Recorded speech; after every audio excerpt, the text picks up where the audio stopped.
listen, the charts are bold. DD bands rapping stories untold. Riding with rockets through their AI. Up we go, reaching for the sky. Every train home never dies. On the edge as the numbers fly. Checking the charts, midnight glory. Heartbeat thumping, another story. Green and red, flashing voices loud. Future kings standing on their cloud. Riding with rocket scooter AI. Up we go, reaching for the sky. Every train home never dies. On the edge as the numbers fly. The pulse ascending, mind on fire, never ending. Trees of gold, endless fight. Push on through the endless night. Riding with rocket scooter AI. Up we go, reaching for the sky. Every train home never dies. On the edge as the numbers fly.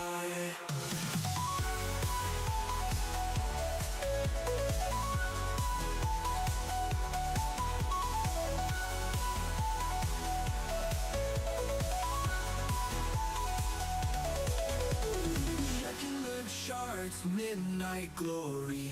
Heartbeat thumping, another story. Green and red, flashing voices loud.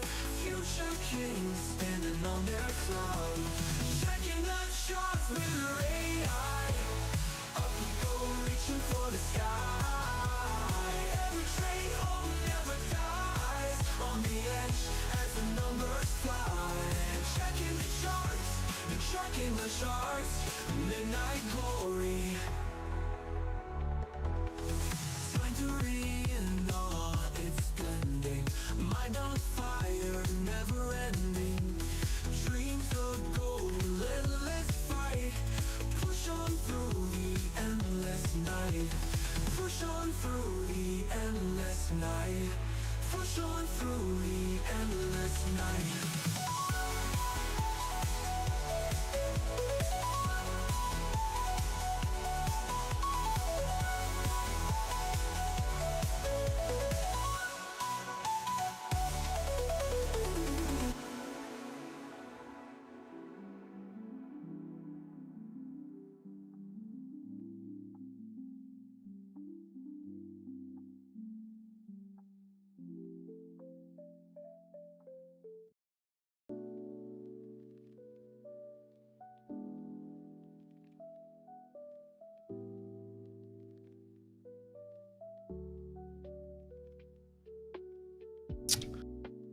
Well, hello, friends. Welcome to the stream.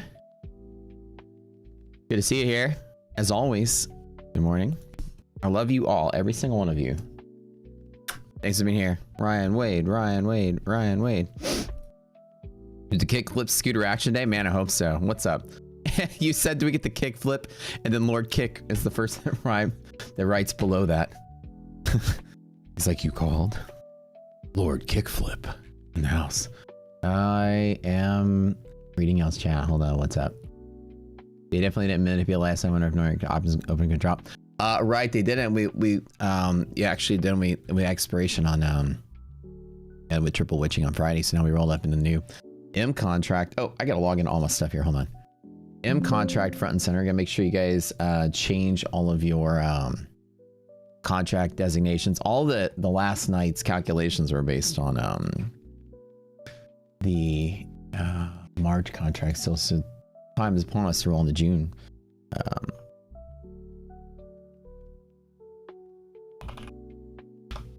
gonna log into all my stuff here. Y'all hang tight for a moment. I am falling behind. Log into that there, log into this there. I didn't do much trading overnight. I made one trade. I got the long right out the door, which is the simplest long one could ever take. An MHP tap at the open. I mean, there's no, it's every single time trade, baby. That was pretty fun. Knocked that bad boy out of the park. I wish I would have hit it in more accounts, to be honest, but I have some great announcements for you guys, like a ton of good ones. You're gonna like them. I've been busy all weekend. log in all my stuff here. Logging in, logging in. Okay, log into here. Log into there. Oh. Oh. Oh, there it is. Okay, there you are. There. You right down here. You right there. So I'm up in one of my take profits. That's it, just one. And of course, the big bad boy.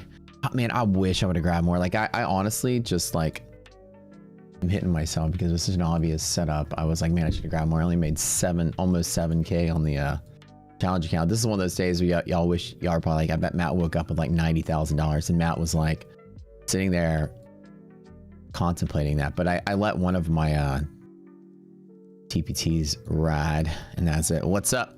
Oh, I'll let you scoot. Don't worry. Scooting is allowed. Scooting is 100% allowed. And everybody, what's up? Rich Trader, what's up? Kevin, what's up? Dustin, Lee Media Lord, Cook Chandler, Ryan Wade, G80, what's up? Smash that like button. Miker, Charlie, howdy, Charlie. Oh, I think I got like a DM from you or something. I haven't responded to that. You sent, or no, an email. I got an email from you I saw last night. I didn't get a time to catch up. We've been busy. Let me give you guys the announcements. So, prop scoring website is officially in alpha right now. Not to the public though, not yet. We haven't pulled our alpha testers in from the public, but we decided we're not going to do that. What we're going to do is go straight to beta because we pretty much knocked everything out over the weekend. So right now it's being populated with all the data as we speak. And within the next day or two, it should be, that task should be completed by the end of the week. It'll be ready for beta. So beta starts next Monday, which would be pretty much like the coolest thing ever. So I'm excited about that. It's ready to go. We love betas. Oh, that we're a stream full of betas, all of us, except for Simon Dean. He's the Sigma. As of March 15th, around 80 million barrels of rich crude oil transit in Asia, including through India, through for China. U.S. sanctions wave was cleared certain shipments. Oh, Kevo, what's up, buddy? Oh man, I appreciate you throwing out 4 boot camps to the community, donating $20. Every time somebody in the community, there's a tradition here. If any time somebody in the community donates $20, I donate $60. And match it 3 for 1 and buy you guys some boot camps. So that's kind of exciting. I really appreciate your dono. Don't let me forget class. I'm gonna be throwing those out today. I appreciate that donation, Kevin. Kevin's buying 4 of you a trading education, which is awesome. Excellent. Excellente. Appreciate that, man. 2,000 more profit in your small cash account. Let's go, man. Awesome. It's like last night. Good deal, man. Very good deal. Let's see what we got going on today. Oh, I have an announcement. Let me see something here. Let me just see something here. Because I got a note that said historic. Let me read it. Pushed production. The liquidity maps historical has been deployed to production. I'm curious if it's going to take the open of the market. Interesting. Got an error.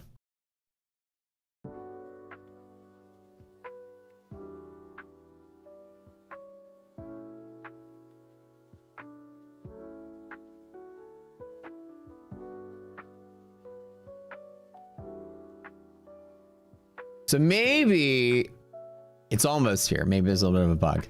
This implies that there's some kind of a bug. So, okay. So make sure first things first. If you guys are trading the M contract, hop down here to your RI table. Not it's going to really matter because we automated, but make sure you switch your little flag there. Hello, to M, to M, to M, because we're gonna switch to M today. M in Q. There we go. M. Okay. Hold on that, but that got released to production. which could be it. So we'll see what's happening there. All right, make sure you're gonna f.us.epm26. Oh man, I gotta redraw my yellow lines and red lines and everything. Okay. Okay. f.us.enqm26. What the heck? Oh, the display only has 20, so it's down on the list. Oh, I never knew that. Okay, so let me delete some stuff. I didn't know we could do only 20 on the list. Oh boy. That looks fun. I think I crashed the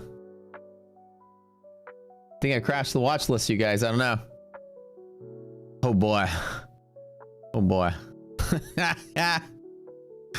All right. Make sure I don't know what's going on. Okay, hold on. Let's do this. It's a watch list party. Let's go. All right, that'll fix it. The thing explodes. Does not compute. Divide by 20. Divide by 0. All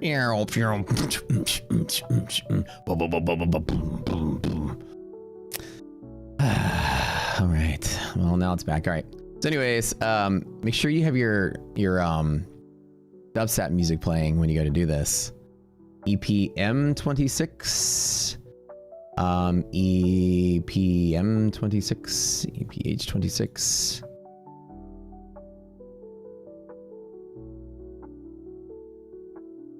ENQ. Okay, ENQM26. I don't know what's going on over here. Okay, ENQH26. Get out of here. Oh, it's a party. It's a party. What is going on? What did I do? It's excited for the beta. What did I do? Okay, let's try this again. What is going on? Okay, so... Okay. Get out of here. Delete. Delete.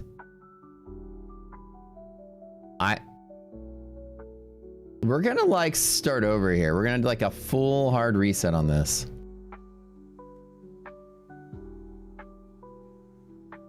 Yeah, it looks like it's trying to adjust some kind of formatting or something, probably so. But look, it's definitely crapped out on itself today. Look at this. Something's happening. Let me do that. You did that to yours also, Charlie? How'd you fix it? Wait, how'd you fix it? Put it in rice? Unplug it, put it in a bag of rice. That'll work. That feels like what happens when you drop your iPhone into the pool. Push the big red button that alerts the dev. There you go. Restart. Just restarted the app. Okay. Okay. Like, let me move this up here.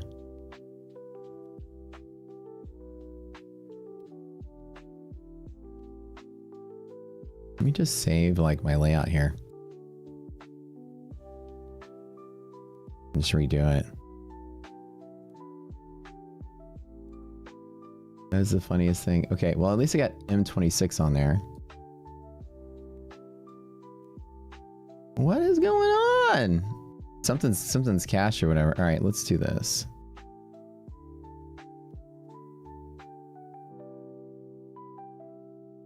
Guys, I don't even know. I'm gonna do the smart thing and just remake the whole thing. All right, we're gonna just remake the whole thing. I got no time for this. It's a watch list dance party. Oh no, don't you, no, I'm deleting you. I'm deleting you. Yeah, that should be enough. Apple and Microsoft. It's always Apple and Microsoft messing things up. Get out of here. Get out of here. Okay. Let's just start over. Dude, all right. Something's going on my watch list here. If I refresh, is it there? All right. I'm going to fiddle with this. All right. So here's what I'm going to do. I'm going to mess with this after the stream. Let's make sure. Okay, we're gonna type it in one time. I had to clear out my cache, and I don't have time to do this. US.EP, and maybe it's either telling me not to trade M26 today. I am wearing my unlucky shirt, so yeah, I don't got time to fiddle with all APM26. Okay. F.US.ENQM26. Boom. Apple, Google, or Apple, NVIDIA, AVGO, Meta, Microsoft, Google. Who am I missing? Amazon. All right, ready? Watch this. Watch this. See, y'all knew I was smart. Look at this. As long as I don't touch anything, should be fine. All right, good. Don't touch anything. Don't touch it. Don't even look at it. Oh, right upper DD band. Oh, should I take it? Should I take it? All right. Anyways, back to where we were. We solved it, guys. Look, we're problem solvers here. So historic liquidity maps have been launched to development, but it seems like the server part we forgot to deploy. We only deployed my dev in the launch forgot to deploy the server code to production, just the front end code. So it's getting stuck. This bug probably has something to do with something going on with that. The communicating with the server and it's like glitching or whatever. I don't know. So you can put out an update coming out soon. Either way, historic liquidity maps are live, which is great. The prop scoring website will be live for beta, which is all of you folks in the Rocket community on Monday. So we'll kick out the beta test on Monday. If you are a member of Rocket Scooter, you can use the prop scoring website. Fantastic. What's going on here? EP M26. EPM26. ENQM26. Okay, we're above DD band on NASDAQ. We are at DD band on S&P. Remember, we closed out Monday. The DD ratio was like 0.36 or something like that. But we were well above the threshold on the monthly maps for that place to be bullish. So.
Doesn't have the broker.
saw this at 6 a.m. and I sprung right out of bed.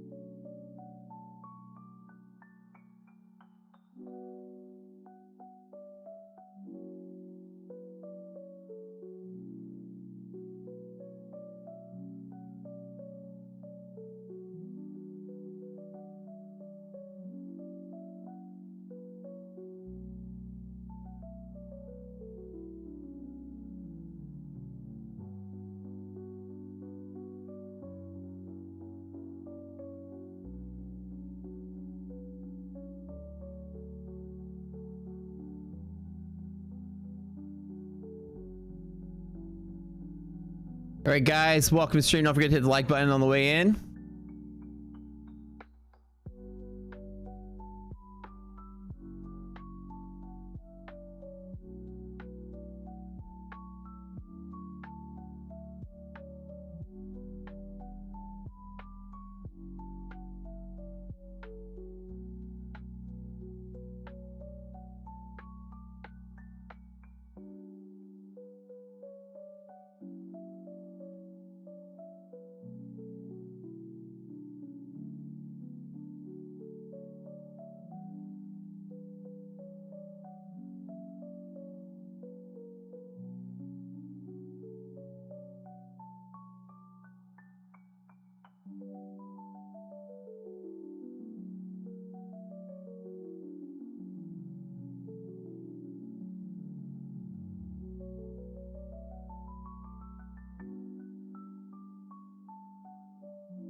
All right, upper DD band. What are we gonna do today, guys?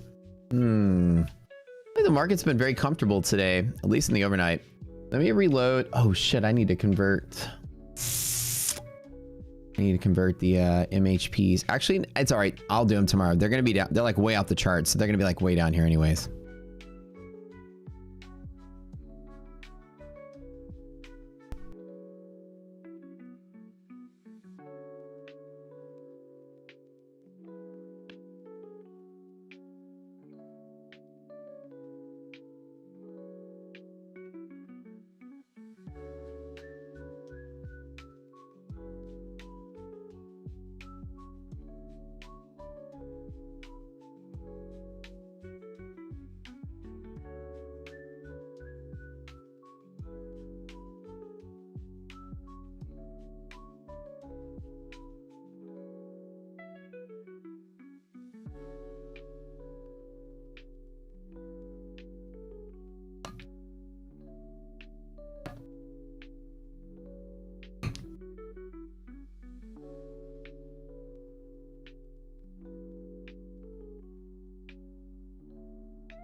All right, we are getting started. It is now 8:11 in the morning, guys. If we hit the like button on the way in, I am sitting here staring at Upper DD band, deciding, do I want to fade this back down? We had no correction overnight, both in the Asia and Europe sessions.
Why are one on H contract above the DD and on M not? You have to make sure that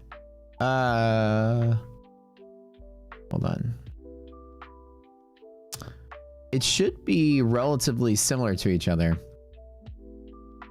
Why ES is Nasdaq is because ES is basically like the controlling factor. Whenever I'm doing my trading, I let ES dictate kind of like what's going on, because ES is the more diversified index, so it's going to be more common to represent everything, right?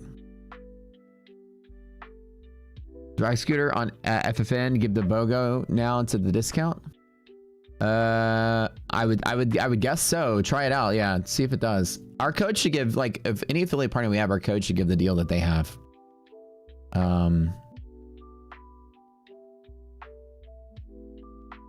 Would I say position sizing is one of the most important parts of trading? Not really. It is the most important part of trading, not just one of them. The most important crucial factor to your success is position sizing. I proved that with the Blind Monkey Challenge in November. You can randomly long the market at a random time that ChatGPT chose for me, and randomly long the market and make money and not lose money just by controlling your position sizing, which means no strategy whatsoever. I can just throw along at the market. And ChatGPT would pick a time. You guys remember November? It would choose a time frame, and in that time frame, I would go in and just randomly long. The only thing I could control was the position size, and so I can gauge how risky the trade was. And if it was very risky, I could trade small. If it was not risky, not as risky, I could trade bigger. At the end of, remember, November was that choppy madness too, and then after the end of like 3 weeks of doing the challenge, I didn't lose any money, while getting half the trades wrong, which is crazy. So I was like, basically, I might have been down like 3,000 bucks on the 100, 5,000 most at the 100K. So it's just down a trade. So I just basically stayed flat. So keeping in mind, position sizing is how you bet, right? So at a casino, you can say the most important part of playing blackjack is getting a 21 dealt to you. And that is not the most important part, because that situation doesn't apply to every hand. The situation that does apply mathematically to every hand, therefore statistically is present in every bet that you make, is not the fact that you get a jack and an ace dealt to you. It's that you're betting correctly despite what's dealt to you, right? So betting size is present in every hand you're dealt. Therefore, it is the single most important part, because it's present every single decision you make. So when you're trading or when you're betting in blackjack or poker, the size of your bet has everything to do with the confidence that you have in the odds of you winning. So the difference between a pro player and an amateur player is their betting philosophy. The pro player isn't get dealt royal flushes more so than the amateur player. What segregates in poker the champion from the amateur is how they manage their money based on the odds they're given. So yeah, that great challenge wasn't really appreciated. People were confused. We just want to see your real trades, Matt. We want to copy your plays. We don't want to see you doing this thing to prove this one concept. Yeah, for 3 weeks was enough to make the video about it. But yeah, people hated that challenge because they didn't understand. I was like, I'm still trading the prop accounts like normal, but for this, it was this 100K account before I started the mill challenge. I was like, look, I'll just see what can happen randomly long in the market. I don't get to pick when. I have to jump in, and I can gauge how risky it is. And it was such a fun challenge though. Well, although it was kind of like wasting time, so I wasn't making money with and all that. And then after that, you guys were like, take it to $1 million. Yeah, put it in a body pack. And I was like, all right, let's go. Let's do it. And then where are we right now? Will the old lines move to the new contract? They don't. They need to be moved. They don't change though, by the way. It's still the same one. So I can kind of like make sure I have them noted on my chart here. Boy, are we just rallying straight up? Or are we gonna trade down and fill the gap the open? Should I just put in a tiny little short there? So 206. We're not close to any of them right now, and I hate just the idea of just trying to make that bet here. I hate seeing us open at DD band, which means my long opportunities are mostly exhausted. Do we end up back down in here? I don't know. I don't know what's been carrying the market higher though. Let me open up some of my stuff. Hold on. Hold on.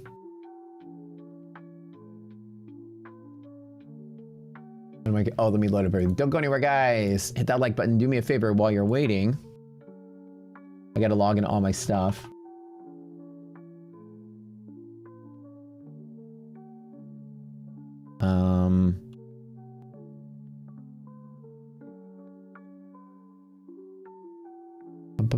Oh, here we go. We're back.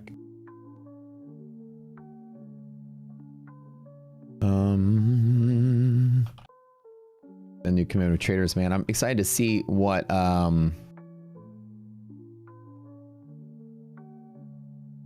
we end up with, because commitment of traders needs to update with the last couple big nasty red bars that we've seen. So coming on the calendar this week, we have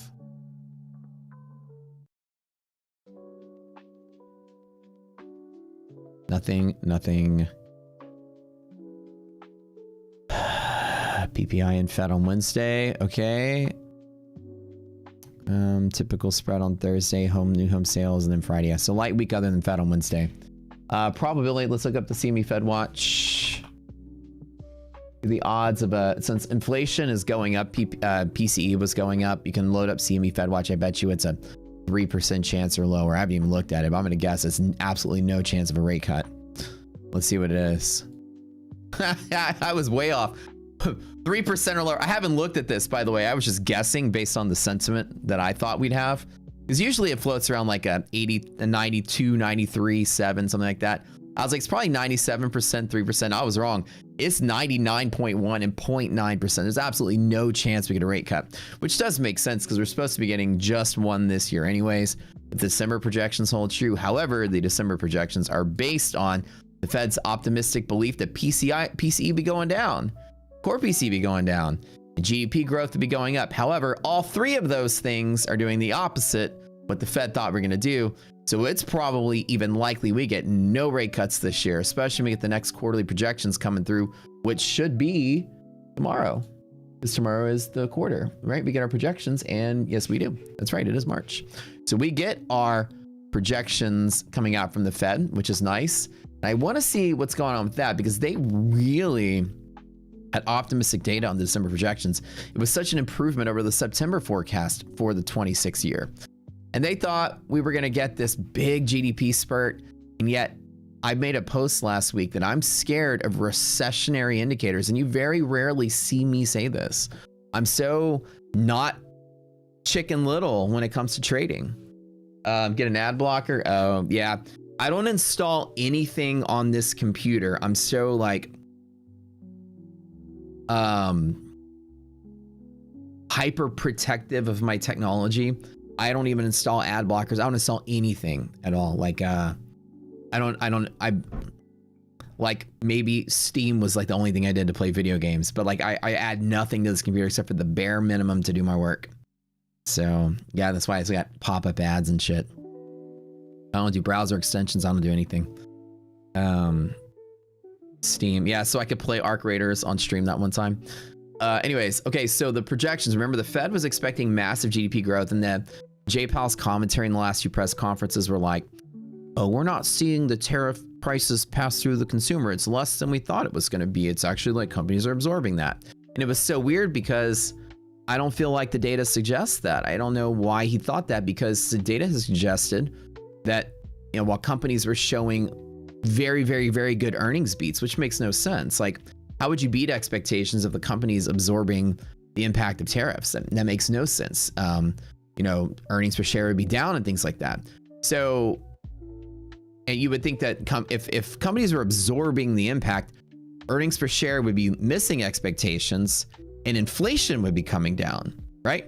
So you would see, but we saw the opposite. We saw inflation going up and companies beating expectations. To me, it sounds like they passed that shit all the way through to us. Doesn't it feel like that way, chat?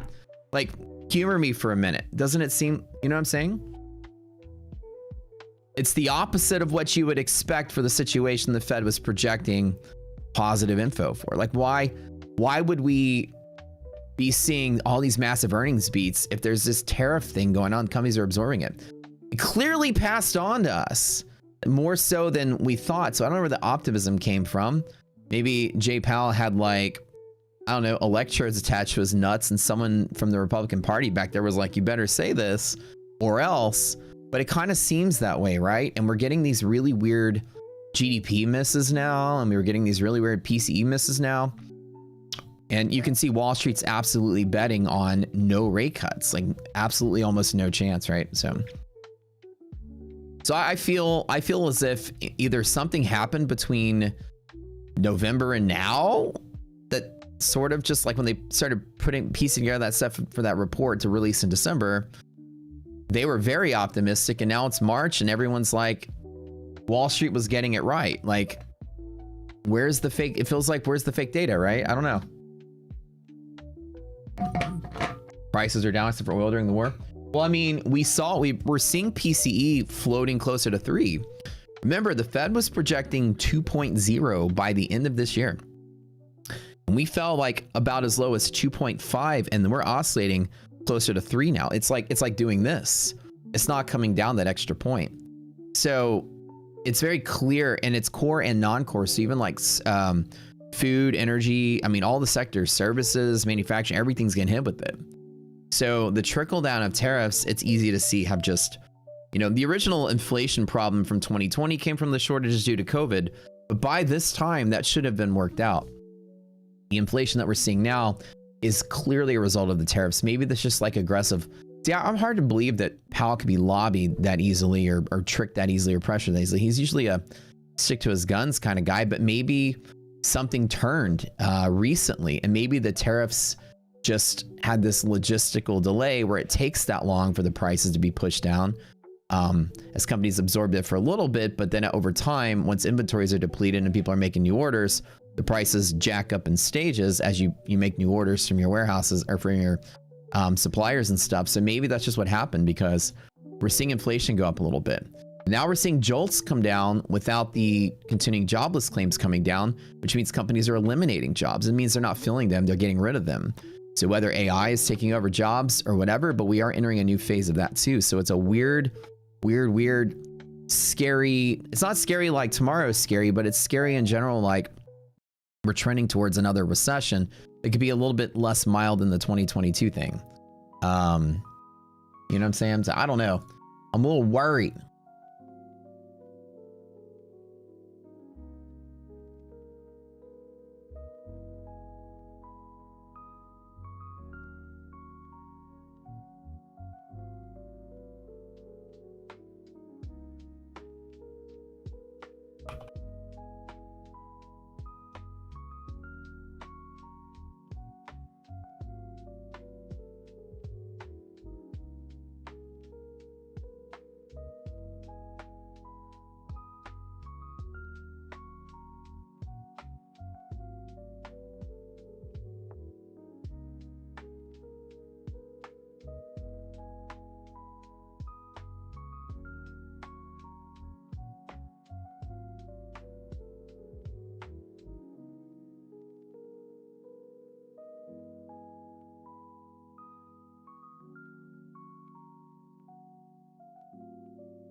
All right, we are live in Upper DD Band, and we are rocking up with a huge gap up. I'm looking to see if that resilience number stays positive and we're supporting a half gap at the open.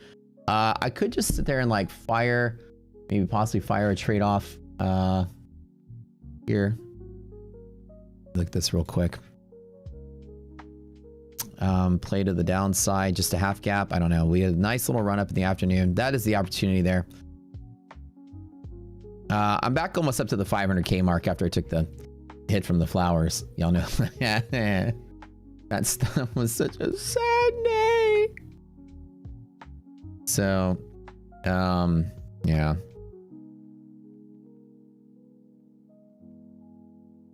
Such a sad day. All right. Okay. All right, let's get ready to roll here. I'm already up 9,300 in one of my TPT accounts. I'm up 6,690 in the $1 million challenge account, you guys. And it's looking nice and strong. Resiliences are great. Oh, God, liquidity pocket. We're probably going to open and keep rallying. So no short in this one. No, sir. No, sir, at all. Nope, nope, nope, nope. But below MHP, oh, this is the tough one. Now, one could arguably take a big fat... If you are the bear in the house, the ultra rare is to flush that and keep going. So if you are the bear in the house, you want the MHP tap to be your downside push. And I know I'm like, today just feels like we rolled into that new contract, and that new contract has just had no pullback.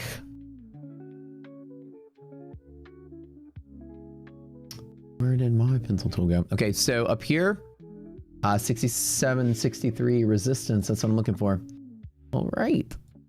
And we are below MHP, below DD band. And all the information is good. We want to see where that monthly maps land, though. That's a very important part, because we should be in the bull side today, but we'll double check and see.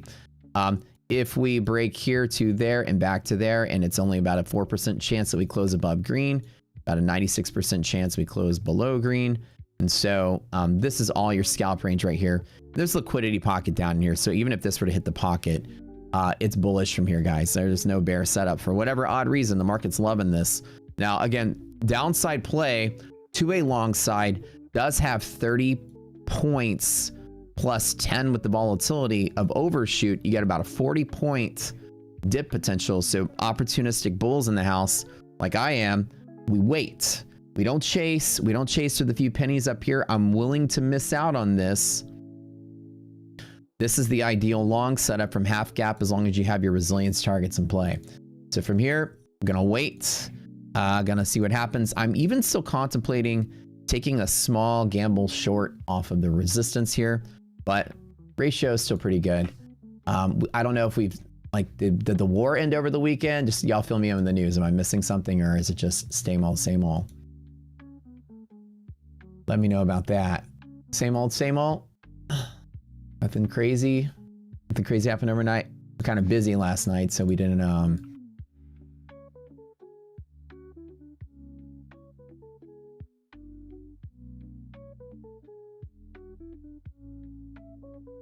I don't want to still stick to my guns and keep firing the shorts at this thing, but it does look good. And it's also close to like that double topping sort of area with the highs we had last week. Let me refresh this.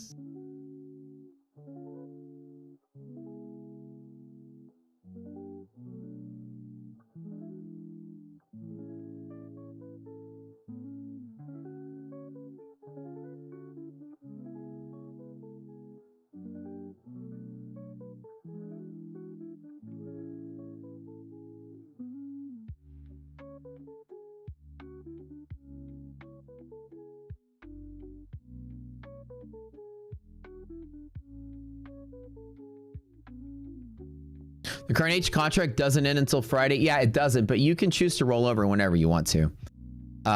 So I still have H on my screen here. Let me load M up. So M is doing okay. Let me switch over.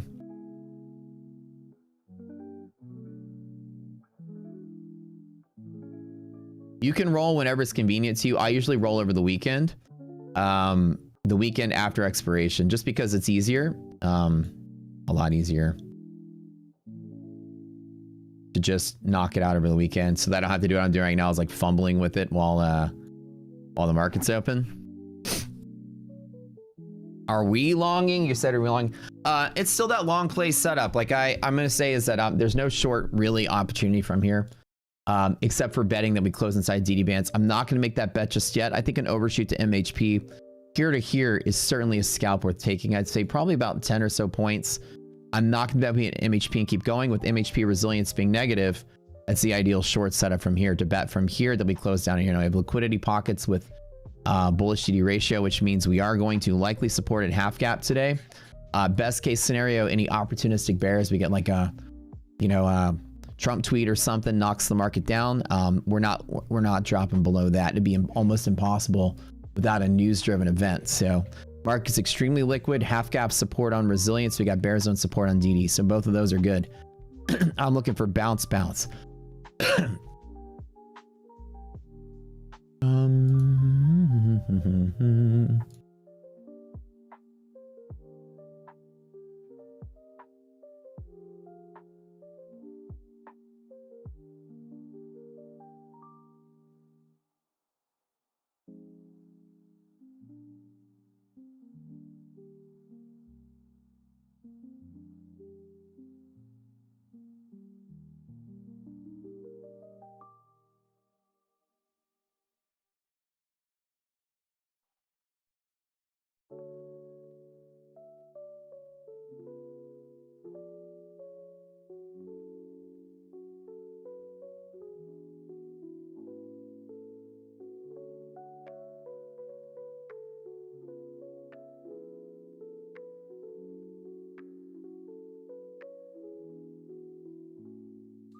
Right. Let me check the monthly maps really quick here.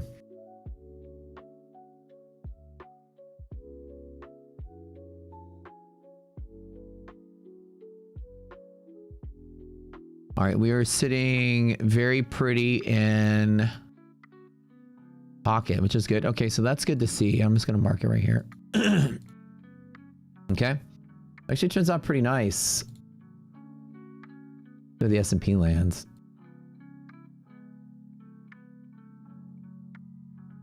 This right chart always gets funky when it comes to loading monthly maps. You have to like play with it a little bit.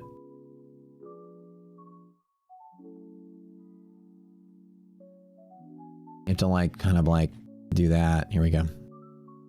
Triggers that function there. All right, so we're actually more than fine, I would say, in general. I'm just going to mark the bear side of this. Yeah, so we've actually, greater market turned out to be all bullish today with the exception of MHP, which is where we are right now.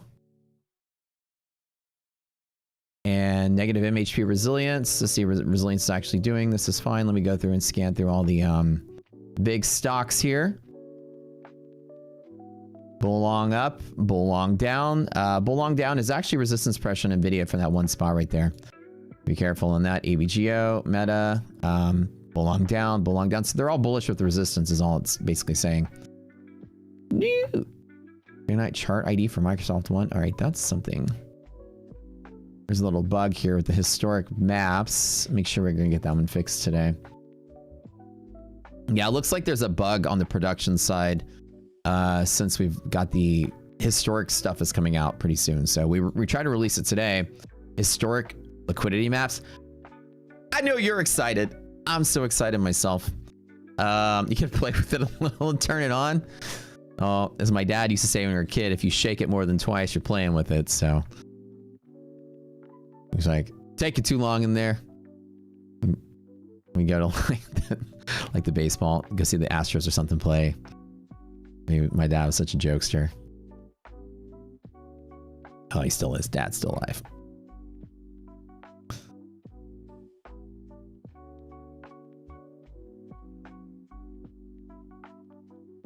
I think the limit is 5 times. It really takes more than 2 shakes. If you're a man, you understand what I'm saying. You can't do two. You can't just do 2 shakes. You have to do like 2 shakes and then the ringer, you know, the ringer, you have to wring it out like sponge. Women, earmuffs. This is guy talk here. If you don't do exactly that, you get what every man knows as the spot. You don't want to go back to where you're going with the spot. You don't want the spot. You know what I'm talking about. You show back up, especially if you're at a work event and your shirt is tucked in. Boy, that it's not. the drop. You get the little spot. It's on one side or the other. It's not in the middle. It's embarrassingly on one side or the other, exactly where the length of your thing is. So a lot can be deduced by the location of that spot, i.e. A, you didn't properly vacate the necessary amount of liquid, but number two, you can see how big or small it is. So, you know, kind of like never go back to business meeting without fully evacuating. And get the spot or a line down the leg if you really had a lot going. Yeah, yeah. Gentlemen know this thing. It is a constant battle. We fight it all the time. Wait, Tim Robinson had a skit for men to get that spot. Wait, no, really? That sounds like something Tim Robinson would do. That'd be hilarious. His stuff is so wacky. Hey, have y'all watched that the office chair one? I tried watching some of those episodes. The office chair conspiracy thing that he did. I know it's like I haven't watched enough of it to really get the humor, but that whole like sort of the dreaded dribble, yeah, you know what I'm talking about. I haven't seen it, but all of it. I've seen like maybe like 3 episodes. I was kind of lost. I had to watch it again, but I know his stuff is like it's like very complex comedy on that one. But you do the helicopter. Well, the helicopter just gets everybody else standing next to you the spot. Like you know what I mean? Like everyone else goes back to work with your spot on the. There you go. IDOC, what'd you walk into? Yeah. That's right. There we go. MHP tap. Proxy traded off of. I wonder if I could do it off of S&P. So let's start building a little bit of a position here. Let's go.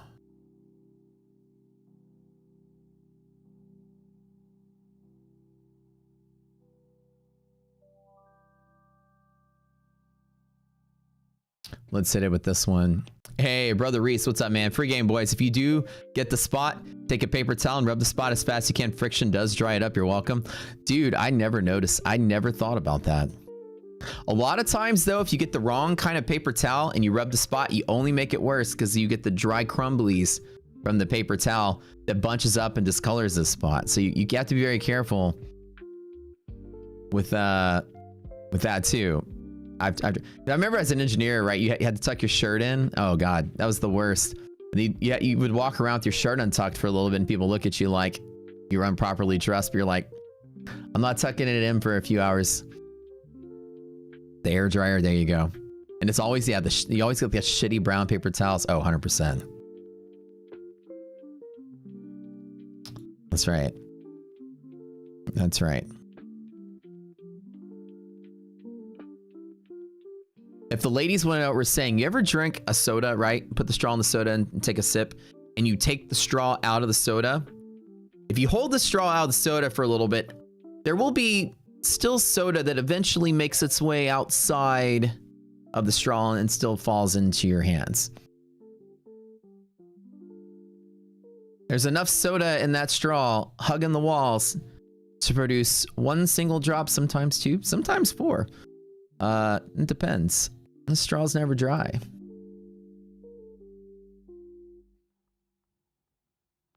Wear calico pants. It's meant to be like that. There you go. Like, just wear pants and nobody will notice, right? Okay, I got a little quick 10.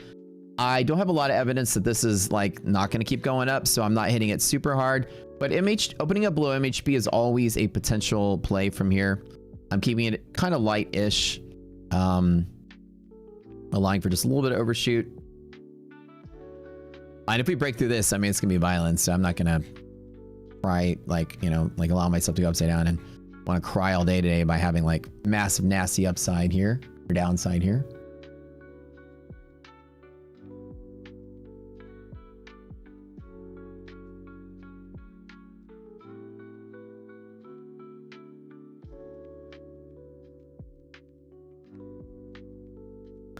Let me double check this. This isn't the strongest short setup, but I am trying to take the proper bet that we do test at least DD band while we're here. But that is a really strong green candle, so we're gonna probably be careful on this. I'm not up too much. I was only up like 6K last night. I didn't put too much into it. let's take that bet here. I don't know. Is anything changing with the war situation going on? Am I... We'll check in. Let me see anything on the news over the weekend.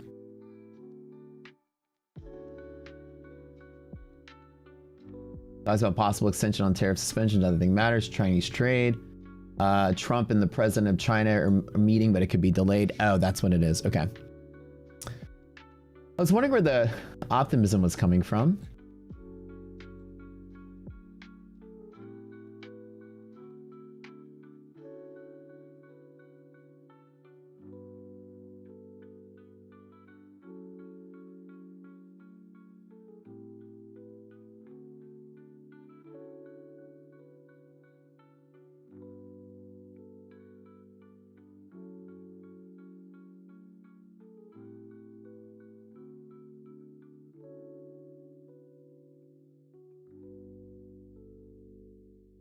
All prepped and ready here for a minute.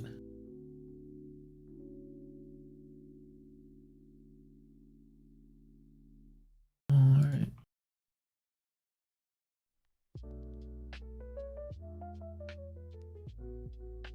I'm looking for here.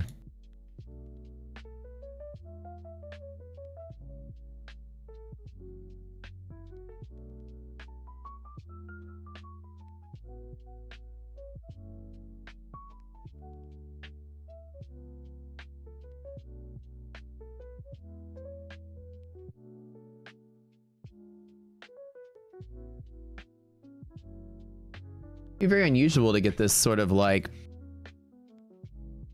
Now I'm about with the VIX the way that it is, I'm giving it about 10 points over, and I'll just cut it with a small loss. Like I said, I'm not really too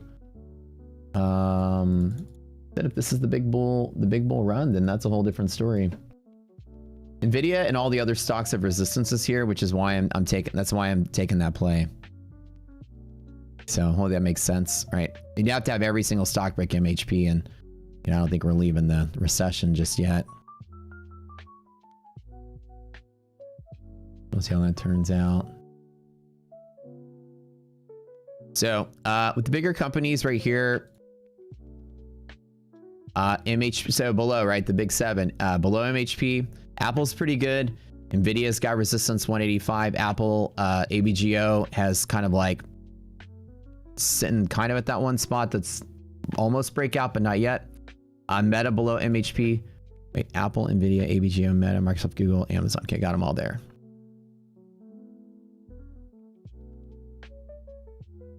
Amazon. I don't know if you guys know, it's official. The announcement. We're kind of make a little teaser announcement, but the fitness thing that we're doing is official. IDOC and I are officially going into the fitness business. We already received our merch, which is kind of cool. We're not going to tease it too much further, but to not jinx it, obviously, let me trim this back down to like maybe 20, just to lock some of that in, build my buffer. But that's kind of cool.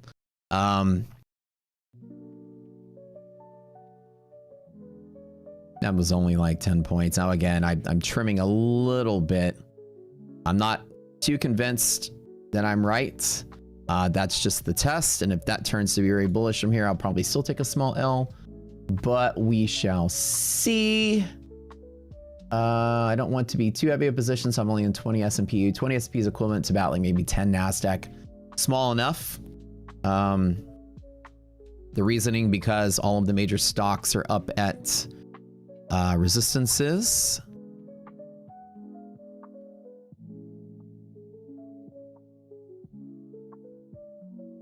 See, there's some kind of I'm getting this error.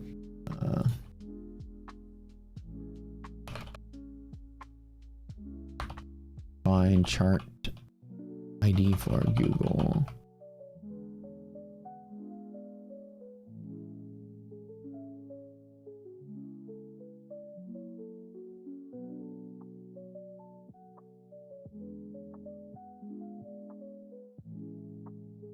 Also getting weird.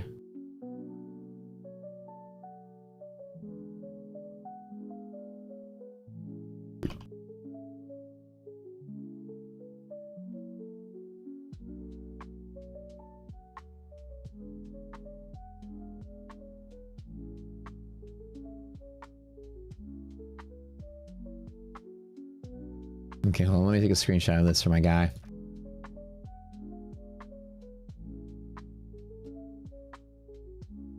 That, then we got, let me try to add something here. What are we adding? What was, let's just put in like, give me a ticker here. JP Morgan. Okay, that didn't do anything.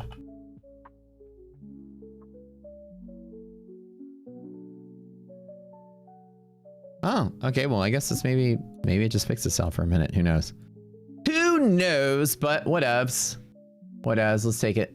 Let's take it, boys. Come on, get that MHP reject and pull back now. MHP resilience is positive, so it's going to try to push. There's enough stocks and positive monthly gamma that can still rally from here. The million challenge, trying to get back to the 500 mark. The peak, I peaked right at about 600 one day. And then I went to go get flowers and a delivery. And the minute I was gone in a short, I didn't have a stop in. Freaking Trump conversation on freaking CBS or whatever it was. We're out of schedule. Market jumps. I come upstairs like less than 10 minutes later. The market had moved 200 something points against me. Like a 200K hit on a stupid, I blink for a minute sort of thing. Not bad trading. So I'm working my way back, which just shows, you know, how good it is when you're a decent trader to recover from mistakes. That clears a mistake. And I didn't, like I said, I was being, you know, overly confident. I'd step away. You should always have a stop in. Never would have thought that exactly that moment in time, Trump would have said something that would have moved the market that much, but world's most expensive flowers. So I did from 600 all the way down to like, you know, the high threes by the next day. Cause that next day I also had a losing trade. So I went from the high threes back up to the high fours in just a week. So like I said, I've been trading so well in this challenge, despite the type of market we've been in. It's been good. The beta boys, what's up? When's the prop ranking site going to be live? It's live now for alpha. Our alpha testers are taking it. So we've created a mathematical ranking site for props that uses an algorithm that takes all the data from props and gives them a score. It's like a credit score. How good is this prop account? The value. What do you get? Like how much ROI that you get for the time invested in market, for the price that you pay against the difficulty, like all the rules that you get. And so that's going to actually have the prop firms with a numerical way to find out who's actually better. Dollar for dollar. Exactly. We released it this weekend live for alpha testers. Right now we're populating the data, setting up all of our infrastructure for the business. And by next Monday, it's live for you guys in the beta test. If you want to be part of the beta test, be part of the Rocket Scooter Discord. And there's two ways to join that. Either A, part of our boot camp, or B, you have a membership here, lifetime or whatever, or monthly. If you are part of any of that, we will put out the announcement in our Discord. You guys can play with that for a week as beta testers, and then we go live to the public, probably a week or so after. Who's part of the alpha testers? Currently, we didn't recruit anybody from the community for that. We actually found out it wasn't needed. Our alpha testers are the employees. So the company has a bunch of employees that work for it. We actually knocked alpha testing out in just a couple days. I thought it was going to be a lot to work on. It turns out the site came out pretty flawless as far as that. So we're going to skip straight to beta. Functionality's perfect. I mean, he did a really bang up job on we prepped really well when we built this. So alpha testing was to work out mechanical kinks, issues like that, back-end stuff, admin stuff. And then general functionality and usability, things that a user would do. We decided to push the general UX, UI, like the overall thing, just to beta. And that way we'll have a lot of mechanical things fixed for beta by the end of the week. And then when you guys take hold of it, you're just basically looking at UI, UX, and features, like features you'd like to see. So I'm short 19 S&P contracts. It's a medium to small kind of position. With S&P 100 would be my big trade. How would you grade Fund and X buy one, get one?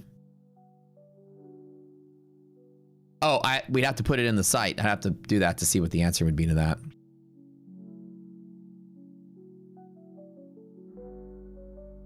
Buy one, get one is basically ranked the same as a 50% off sale, right? In a way. Basically getting two for the price of one.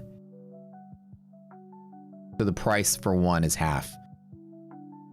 It's not a straight buy one, get one. Oh, what is it? Like, what is the, what's the deal? I actually need to catch up on reading my deals here. Let me go look here and see. It is... Oh, my guys haven't updated it yet. Well, we aren't getting any momentum off of this.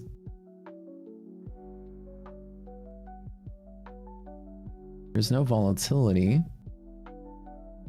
Should I stick to my guns or should I just like walk away from this? What do we think, y'all? Like MHP break's trying to happen. Meh.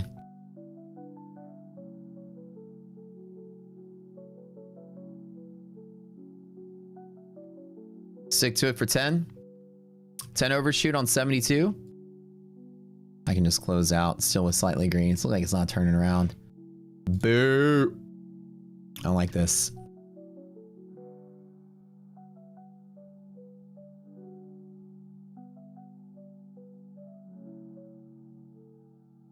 Yeah.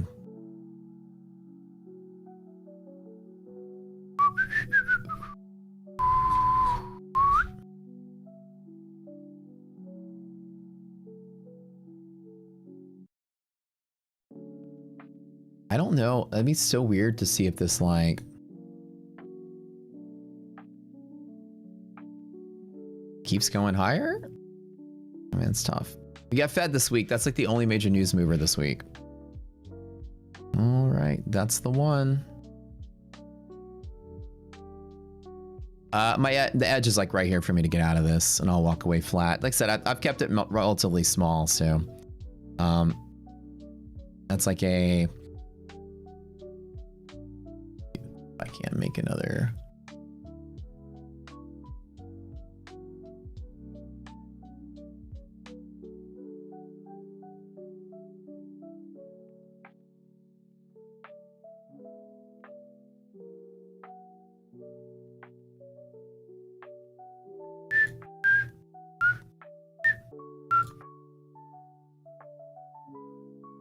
I don't know if it's gonna happen. Other than that, I don't have any setups other than if I want to just be gung-ho bull and then grab it on this. Like I said, this bull break is a possible bull setup. So that would be the play. If I just close out flat and make nothing, then I just make nothing, then I'm all right at that. So I give myself about 10 points of overshoot and then I'll pull the plug on this. VIX is just absolutely fallen down. Oh, that's what I'm missing here. Let's see where the liquidity map is on VIX. I'm still gonna give it a shot. We're on liquidity pocket on VIX, so there is some potential volatility at play here. I want to hang on to it.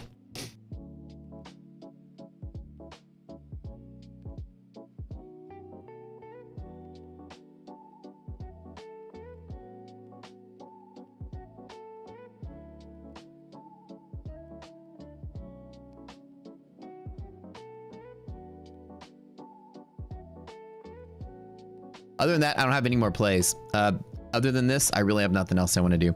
Normally, you have bull setups from here and from here.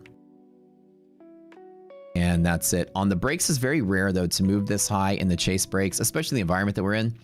To bet that we break MHP and keep going is just, I'm going to take the fundamental side of this, that isn't going to happen.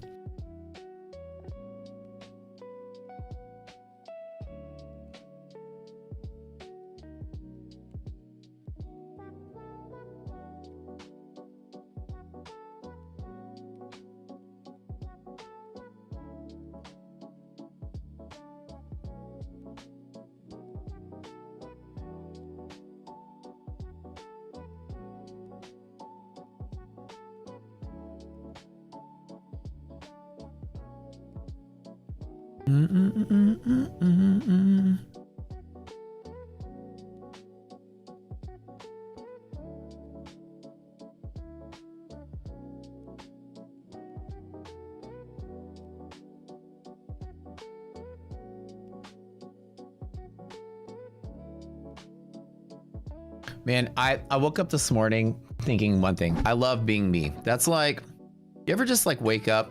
Sometimes you just like life is stressful sometimes with all the stuff I work on and do. And I woke up this morning And I was like getting ready. I was like, man, I love being me. Like I've never really just sat there and thought of that.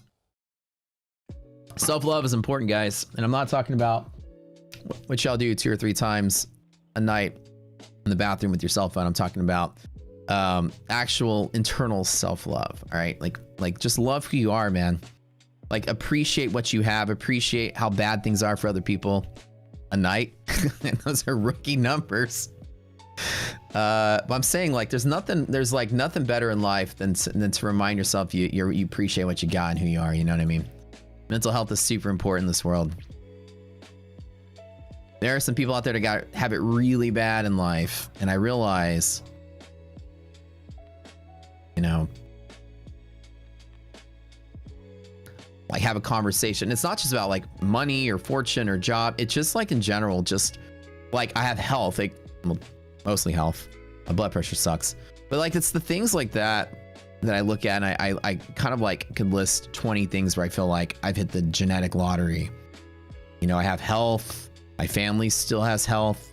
I wasn't born into a country where we're starving. You know, I was born into a country where bombs are hitting buildings around me all the time. You know,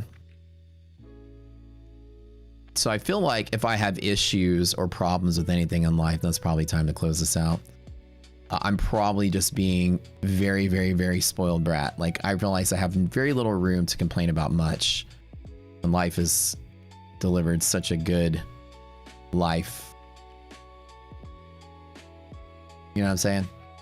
It's important to appreciate what you got. Had a nice massage over the weekend. Nah, we're doing that this week. That's gonna be this week. We were supposed to go on Friday, but we couldn't get things booked.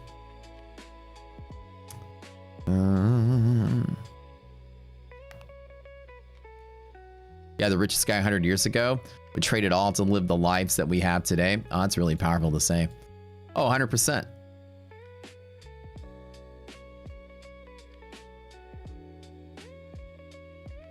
So Canada's about to be hungry soon.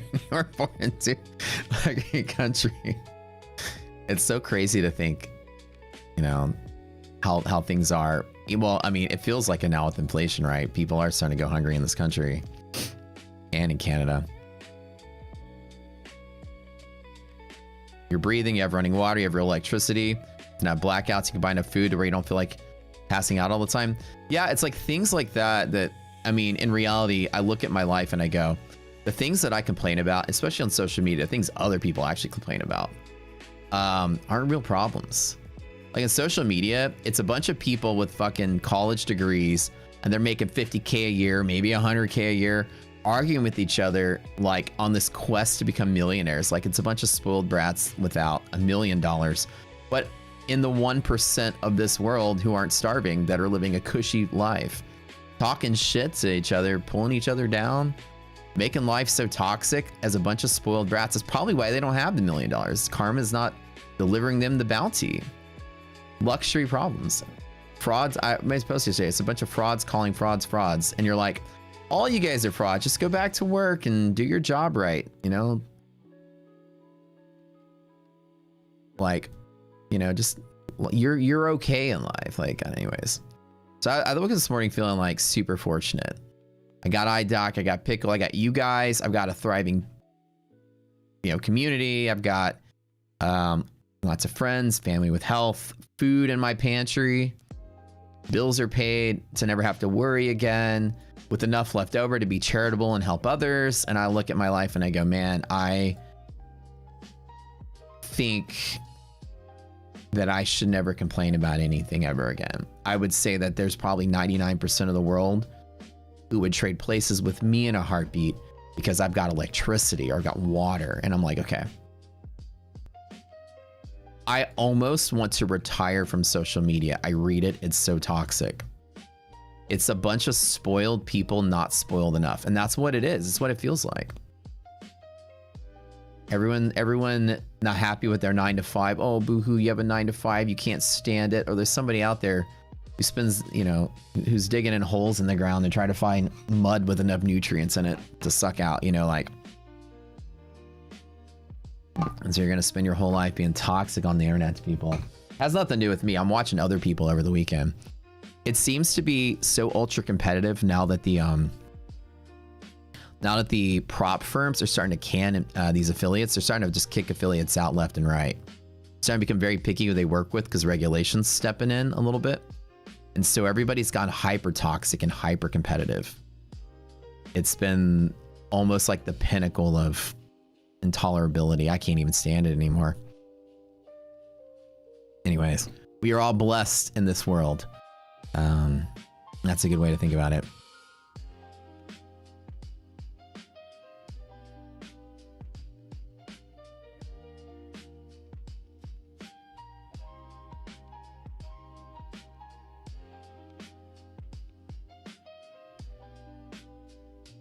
You might be trading them. I've rolled over to the M contract. So if you look on my chart, it's M.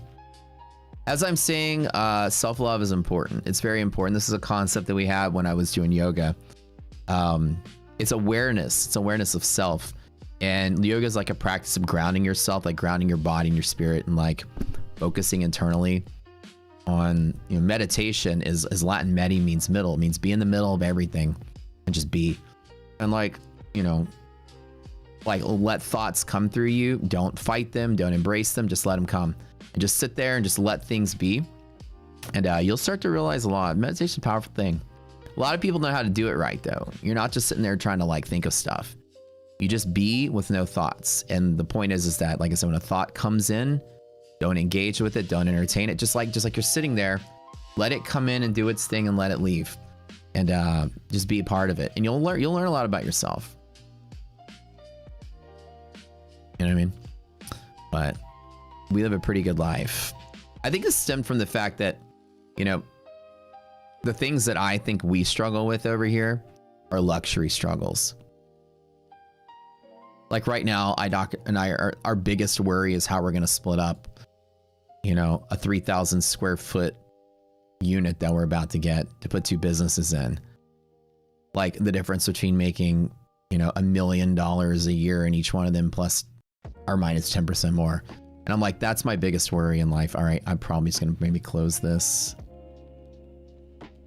And I realized that I read social media over the weekend for the first time. I was kind of bored. I never read Twitter. I never read my Discord. I never participate. I really like am super hippie about this shit. And I was reading how just toxic it is. And it's a bunch of people that are spoiled and being toxic. And I would feel like if I was in another country, and I hate to say this because I love America, if I was in another country and I witnessed this behavior, I'd kind of hate Americans too. You know what I'm saying? I love America. Don't clip me and say I hate America. I love my country, but we're a bunch of spoiled fucking brats, dude. And I get it. Like with the shit that's going on around the world, I get why the world hates America, dude. I'm reading social media and I'm just like, God damn. It's just embarrassing. Love my country, but man, my countrymen and women kind of like spoiled brats. And I bet you the world thinks of us as a bunch of spoiled brats. Am I dead on? I feel it. Not you guys. Y'all are good. Y'all are the good ones. Y'all are the real ones. But man, social media is like people that don't want to work hard, that want to skip to become millionaires, and they're like, so that they can show off to other people. And they're like, I'd like to be a millionaire so I can go change the world and solve world hunger. Like, I want to be a millionaire so I can buy cars and boats and houses for myself. And I'm just like, yeah, we're doomed. All right. I think I'm beyond the threshold of probably going to close this out. I'm gonna hold on just a little bit longer. So the final little but I mean, again, a big old green candle out of here. It's a big old fuck you candle. Second time, third time support. And we're not getting the resilience is getting worse. So I don't know if I'm going to get it. I'm going to hang on just a teeny little bit longer. Let this go down maybe like 5 or 6K and then work it on the back end to try to get profit.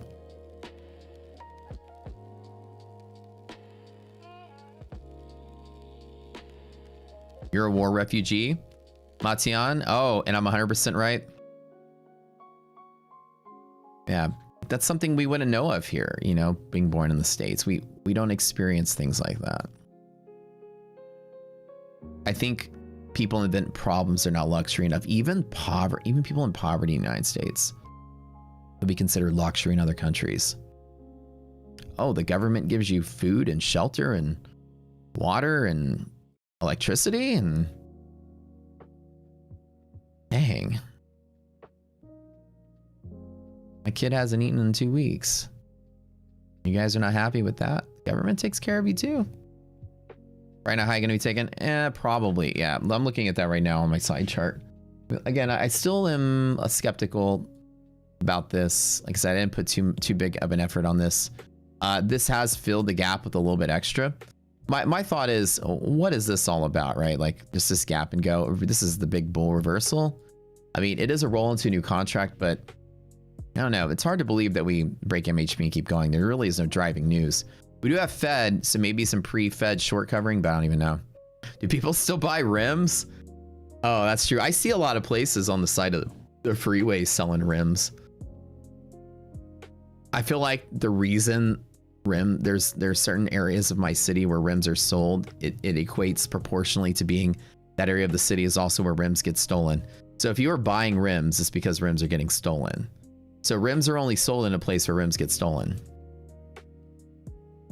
Put that in your pipe and smoke it, right? I feel like I can have a podcast like the Freakonomics guys. They're always doing math like this. You know what I mean? That's Houston for you. There's a lot of places in Houston that have that. Have you seen Good Luck? Have Fun, Don't Die? Sam Rockwell's latest film? No, I haven't seen it. It's strange, like how social media is destroying the world. That sounds like something I would like to see. You're buying your own rims back, pretty much. Yeah, like every time I ever see a place selling rims, it looks like a place I don't want to pull my car over at. Pretty much. Let's just keep driving. Oh, getting faded a little bit. I would say, yeah, like let's keep an eye out today. Gold is kind of flat-ish, slightly down, but flat. Oil was selling off a little bit. Remember, they're going to be proportional. It's war-related, right? When you see funds moving out of oil into the indices back and forth, it's all going to be war-related stuff.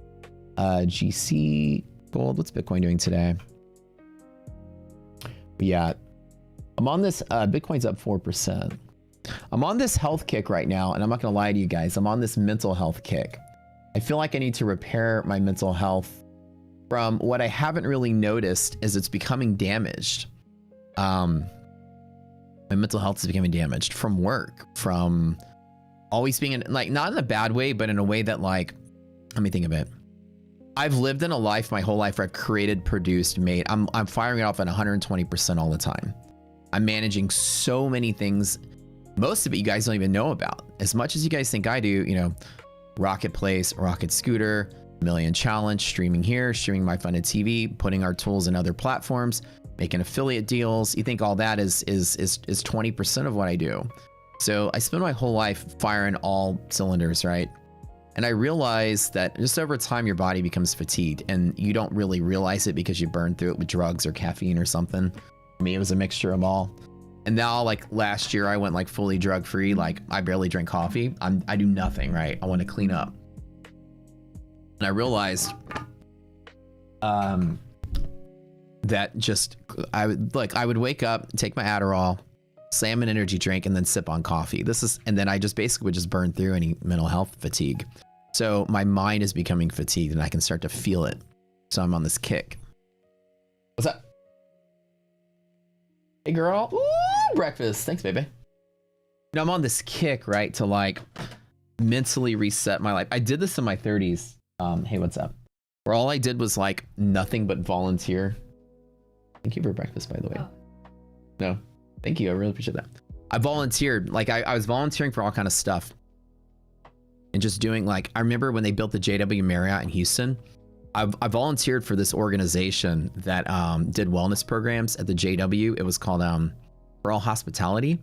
And basically when they were building the hotel, we just helped set the hotel up. So for like 2 days, I was wearing a hard hat and carrying mattresses up to all the floors just to help out as volunteers. And then we built a fitness studio to pilot a program there. And I was helping them build that. I was just doing random stuff like that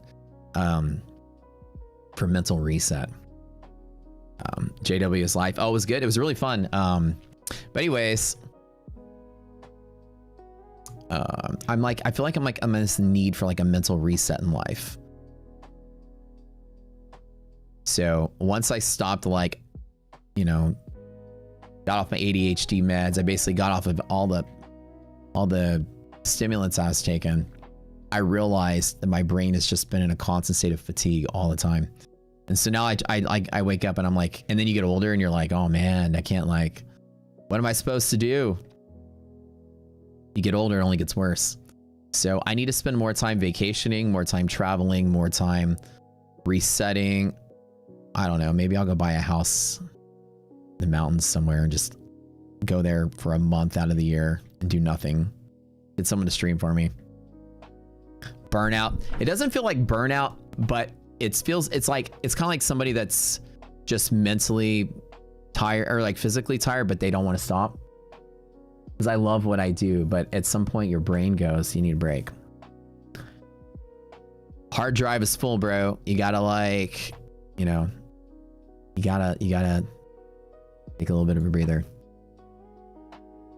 3-year for you, no booze, no drugs. Man, I'm so proud of you, man. That's awesome. The only thing I do these days is I'll sip a cocktail and only one. But if I throw a big party, which is rare, like I'm not partying as much as I used to, like the rocket scooter, the 100K sub party, some of y'all were there. Yeah, I was pretty wasted, but very rare that I do that anymore. There's a time last year and 3-4 years ago where like once or twice a month, I'm out there just drinking and partying and having fun. But now it's like, once I remove all the chemicals, then my mind is like, you know, that's what's been keeping me going. I kind of need a break. So I woke up this morning on that kick. I'm like, all right, appreciate who I am, where I am, love what I've done, but also I got to take care of myself. So I'm on my fitness kick is back. We're officially doing this fitness thing. So IDOC and I are opening a fitness empire in Houston. So we're going to be like, just balls to wall to that. Be very involved in that, getting in shape. But like a new chapter in life's commencing. I am, like, because all my projects are kind of finishing at once too. And so it's really nice. I'm not going anywhere. If you guys are wondering if I'm going anywhere, I'm not going anywhere from here. But all my projects are sort of like, you know, in the trading world, all the stuff I've been building, it's kind of coming to a conclusion. Once Rocket Scooter is finalized, man, this is just so strong here. I was kind of hoping we would hit this in return. But anyways, I'm about to pull the plug on this barely under. Like I said, I kept this one small. I keep seeing this try to move, and I'm watching NVIDIA and some other stocks. I'd expect this to be such a weird, crazy bull ride today, but VIX is just nosediving. I don't know if I missed something or what, but get a small jet, learn to fly. That would be pretty damn cool.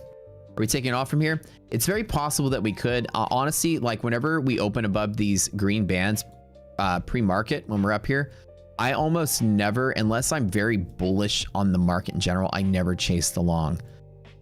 Because I'm still bearish on the economy, I still want to bet that we close down inside of here. Now, it's like I said, it's not really doing that, but the bet is that we're here and that we support either from here or from here. That's why I'm still kind of take the bet. VIX has just been like this nosedive without actually bouncing. So I was a little surprised to see VIX do what it's doing. Look right here. Look at this. From 26 to 22 almost. That's crazy. Like it just a rollover was enough for people to just sort of like, yep, time to be bullish again. The volatility dried up very quick.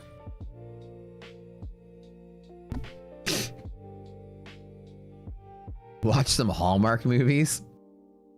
Dude, like, did you see that for that comedian, that engineer guy or whatever, had this like, sort of, it was like this randomizer that would choose like random topics. It was like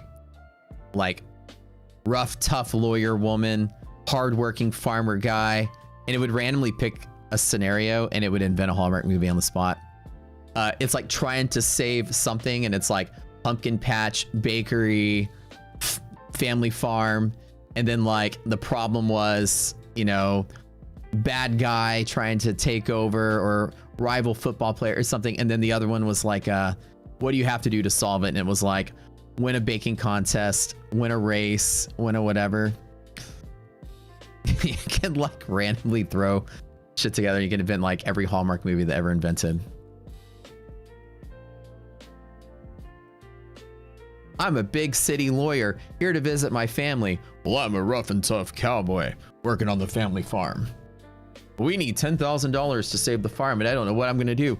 Oh, look downtown. There's a $10,000 sack race. The winner gets $10,000 hosted by a radio station. He's like, I'm a hometown boy. I could fall in love with you. Well, I'm a big city girl. I don't know if I belong here in the small town.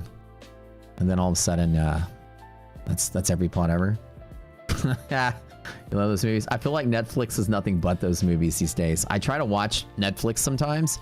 I get so disappointed on how Netflix like literally has nothing good to watch, almost always. So good, I'm recognizing mental fatigue. I'm starting to realize it. I still love what I do. I still love waking up, streaming, trading, crushing it. But I think like once I cleared my head of all the chemicals and stuff, my brain is like, bruh, now you can finally hear me. You need some breaks. You need some vacays. You need some breathers.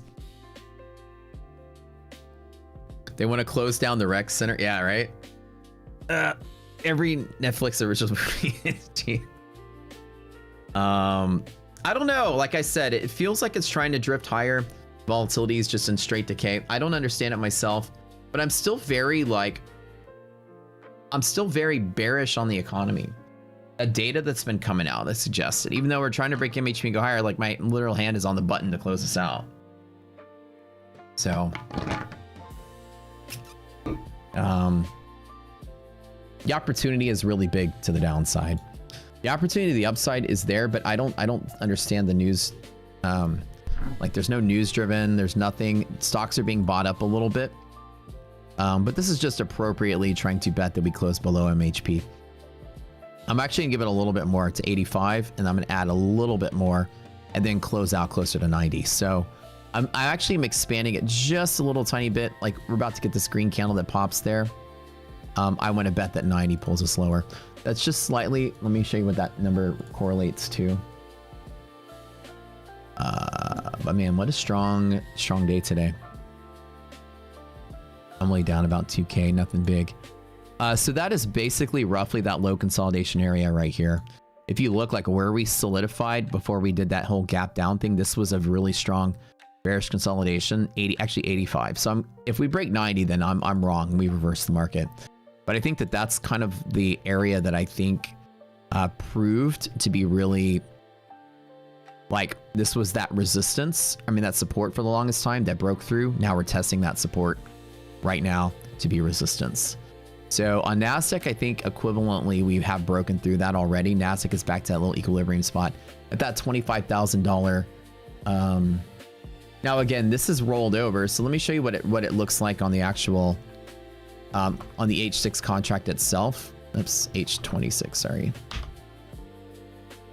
NASDAQ on H26 is just retesting Friday's highs.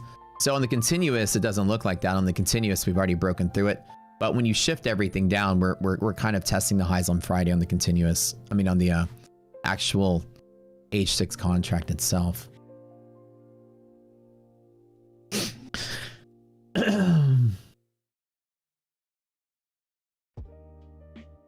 Stairs up, elevator down. Yeah, there's not a lot of bullish momentum. It's just volatility sort of just zapping down. Oil is starting to hit a strong pivot though. So let's take a look at this. I'll just put USO because I don't have oil data. USO is hitting a bull zone bottom with MHP support, and you can just see that the oil is sort of like building a base at this night. So this is equivalent to $93 on the CLJ6 contract. Yeah. Gold's flushing here. Yeah. Okay, let's put in. Why not? I added to the position. I'm close, but like I said, at 90, like this, oh, that had 31. Oh, so 90 is where I'm gonna cut and be just done with it. And if we're bullish beyond here, then I'm just confused on the day, and then I'll just get out. But I think that this is about where we end up. This is that high of that consolidating range. I'm not seeing any decline in the numbers though.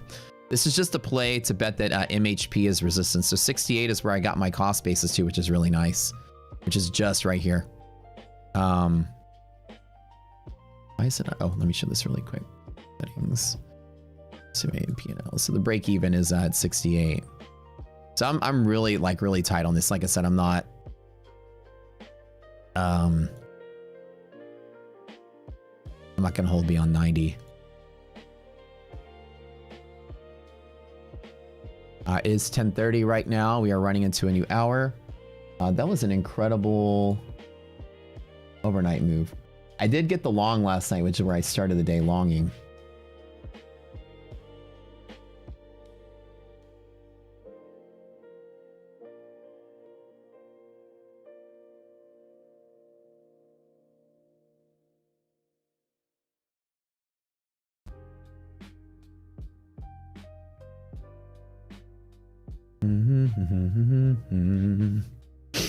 Apple is pretty strong. Some of the stocks did turn out to be pretty strong. Apple, one of them. Yeah, Apple broke into bull long up from bull zone. AVGO is kind of like BRSU, which is resistance at the top of the bear zone, which is where it's fighting right now. But it is bullish above MHP. Meta is BLD, which is bullish inside of here, but if we lose 627, it's clearly bearish below there. BSD is a little bearish. So Meta is kind of trapped. If we do have MHP break on Meta, then we're going to fly, get some ones like that. Microsoft was also in like a liquidity pocket with the BLD above. So Microsoft again is below MHP. And that's what I'm looking for some of these stocks. The big seven are below MHP, which is kind of where I'm looking for that. So like everything traded up to resistance. So I'm betting like, okay, with all the stocks being in MHP, not really any of them breaking through with the exception of maybe Google.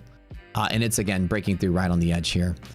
I'm looking, if a bunch of green lines show up, then we've got positive gamma on monthlies for some of the big seven stocks, but we don't really have that right now. So that's why I'm still kind of like trying to frame that bet that, nothing's on the edge right now ready to pop. So I'm still like, we should probably get below here.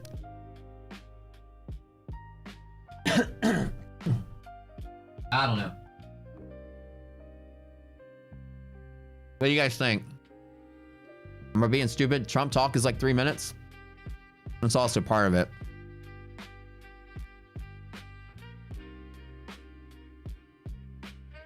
Are we ahead of schedule again? What was the schedule? Oh, we thought it was going to take like 10 years and it's only going to take 9. So we're ahead of schedule. Waiting for that orange candle? Oh, 100%. All right, at least get back down to MHP before he starts talking.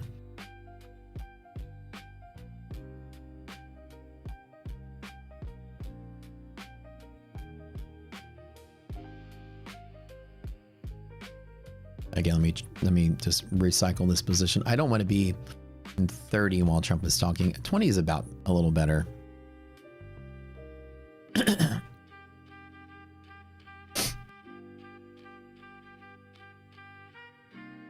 So S&P 100 is my big, 50 is my medium, 20 is my small for the size account.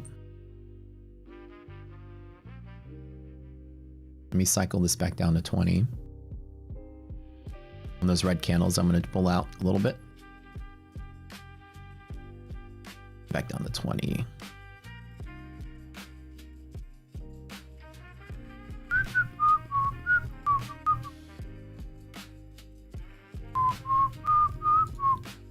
Okay. Now I'll let the orange man take me down. All right, orange man. Feed me some money, baby.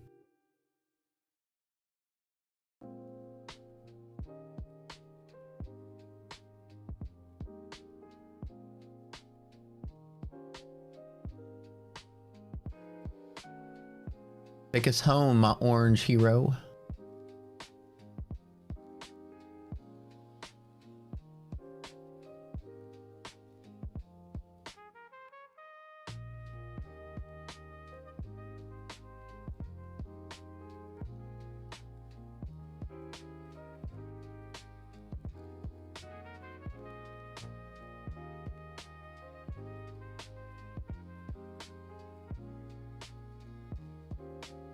Take us home, Papa Bear.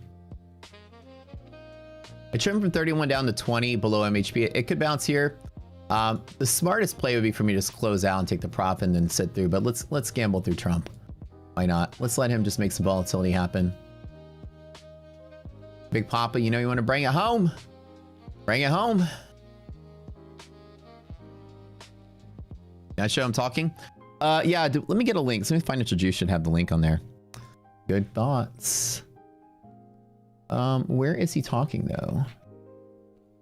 Can somebody in chat drop a link in the Discord? You can't post links in here, or maybe the mods. Mods can post links here.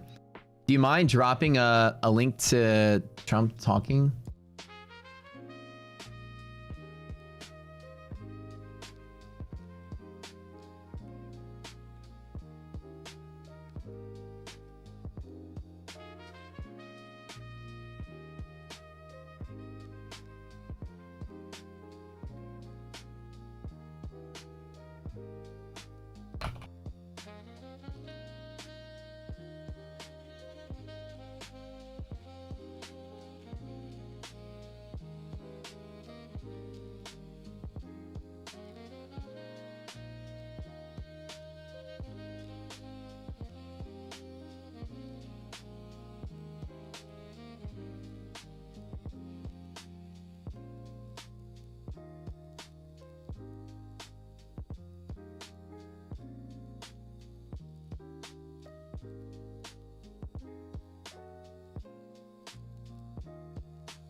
Right. Cool. Red D band, that kind of was where I wanted to take my trade too. Let me just, I don't have evidence we sell off from here. Let me pocket that. I know I'm kind of being, let me figure out what happens when we get back to there. I'm still not convinced it sells off, but that was a good scalp.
Let me try this one again in a little bit.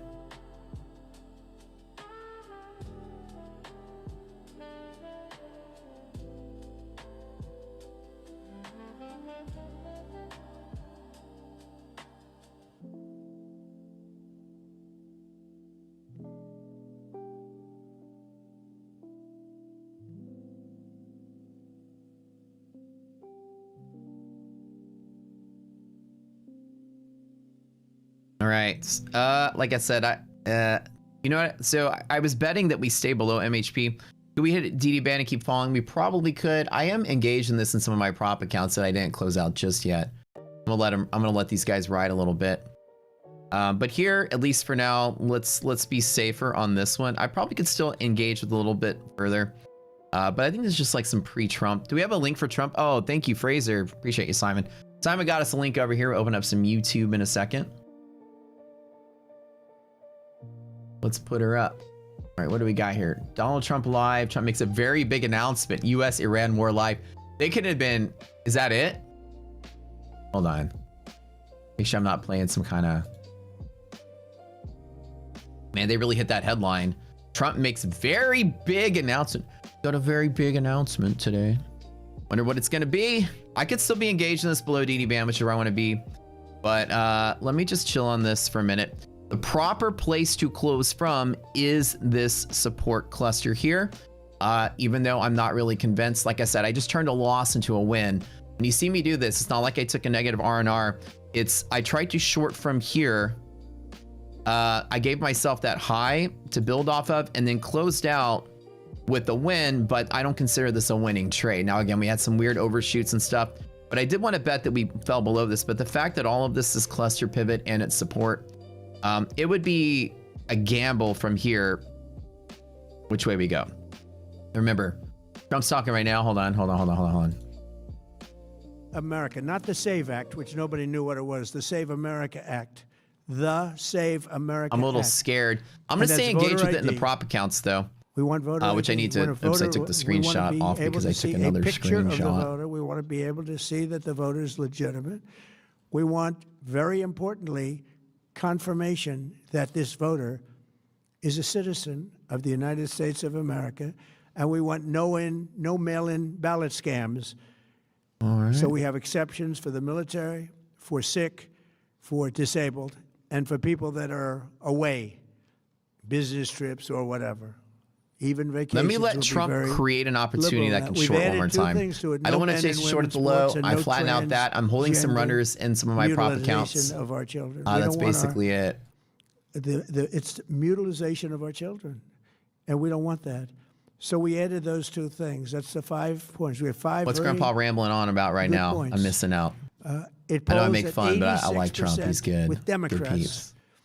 I may love him, may hate him. It's not because I'm stupid and a Texan. I mean, I am stupid and a Texan. With Republicans, it's 98%. But I kind of just like Trump's and the fuck only you mentality. I feel like if I was president, leadership because they cheat. I'd have that same mentality. So we fuck you, I'm gonna get shit done. We're going for the goal. I don't like everything he's doing though, so don't. We're gonna have to fight like hell. Don't side with. I don't side with everything he's doing. Certain things will take certain place. aspects. I'm here to do a great job for the country.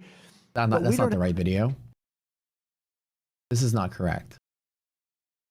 That's not right. Yeah, no, that's not it. That's not it. I wasn't even paying attention. That's not the right video. No. That sounds like an old video.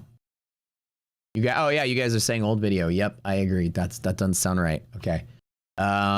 Trump. Maybe they're just like waiting for him to start talking. Here we go. Let me go to Forbes. It's not a big majority, but it's just about the most consequential. The job you've done is incredible. No, that's not it either. With our side, and they really went with. That's from last week. Yeah, I was like, he sounded tremendously younger in that video. Get it together. But I think it was a positive call on that subject. And we obviously talked then about the Middle East. And he won. Yeah, this is all old video. Old video. Yeah, Fox Business up. Yeah, that's what I'm thinking. Like, he sounded like 3 years younger in that other video. Fox Business Trump. live. So it's not yet. Why y'all telling me it was coming up? Here I am closing my shorts like he's about to say something. I'm gonna tell you guys. All right, whatever. We're gonna listen to music while we're here. Don't forget that like button. We'll do a giveaway in just a second, my friends.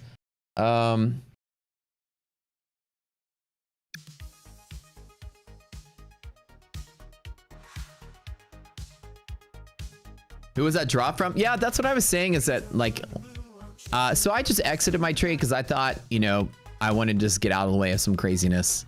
But speaking below DD band, there's actually a, if you look at the stats of what we do, there's actually a 4% chance of days that close above this upper band. This is based on CME Group's risk acceleration ranges. So this has to do with the risk intervals, a technique that we have that's an exploit of something CME does for margin requirements. 96% of days will close below this green line. That's actually the split. The problem is that with the bull ratio being there and the resilience numbers being strong, this cluster of pivots all actually says support. You see how right now this says resistance, which is where I was shorting from. This says support right here, which is where I'm exiting from. It's actually strong enough to hold, but it doesn't mean that it will. I don't think that's going to happen at all. I just don't think that, I think I can get a better trade. Like if it does this while Trump is talking, I'll fire it back down. I usually try to take shorts and burps. I still have runners on these guys just in case it falls, but that's it. That's it. About to take another 25K payout from Take Profit. I took one last Friday. Thursday or Friday. I'm about to take another one.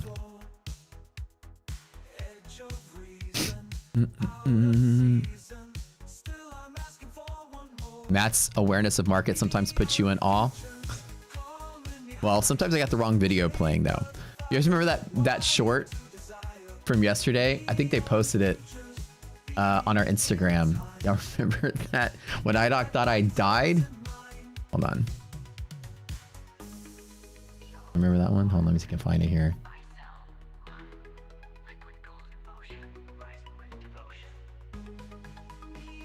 Let me see if I can find it. That was nuts.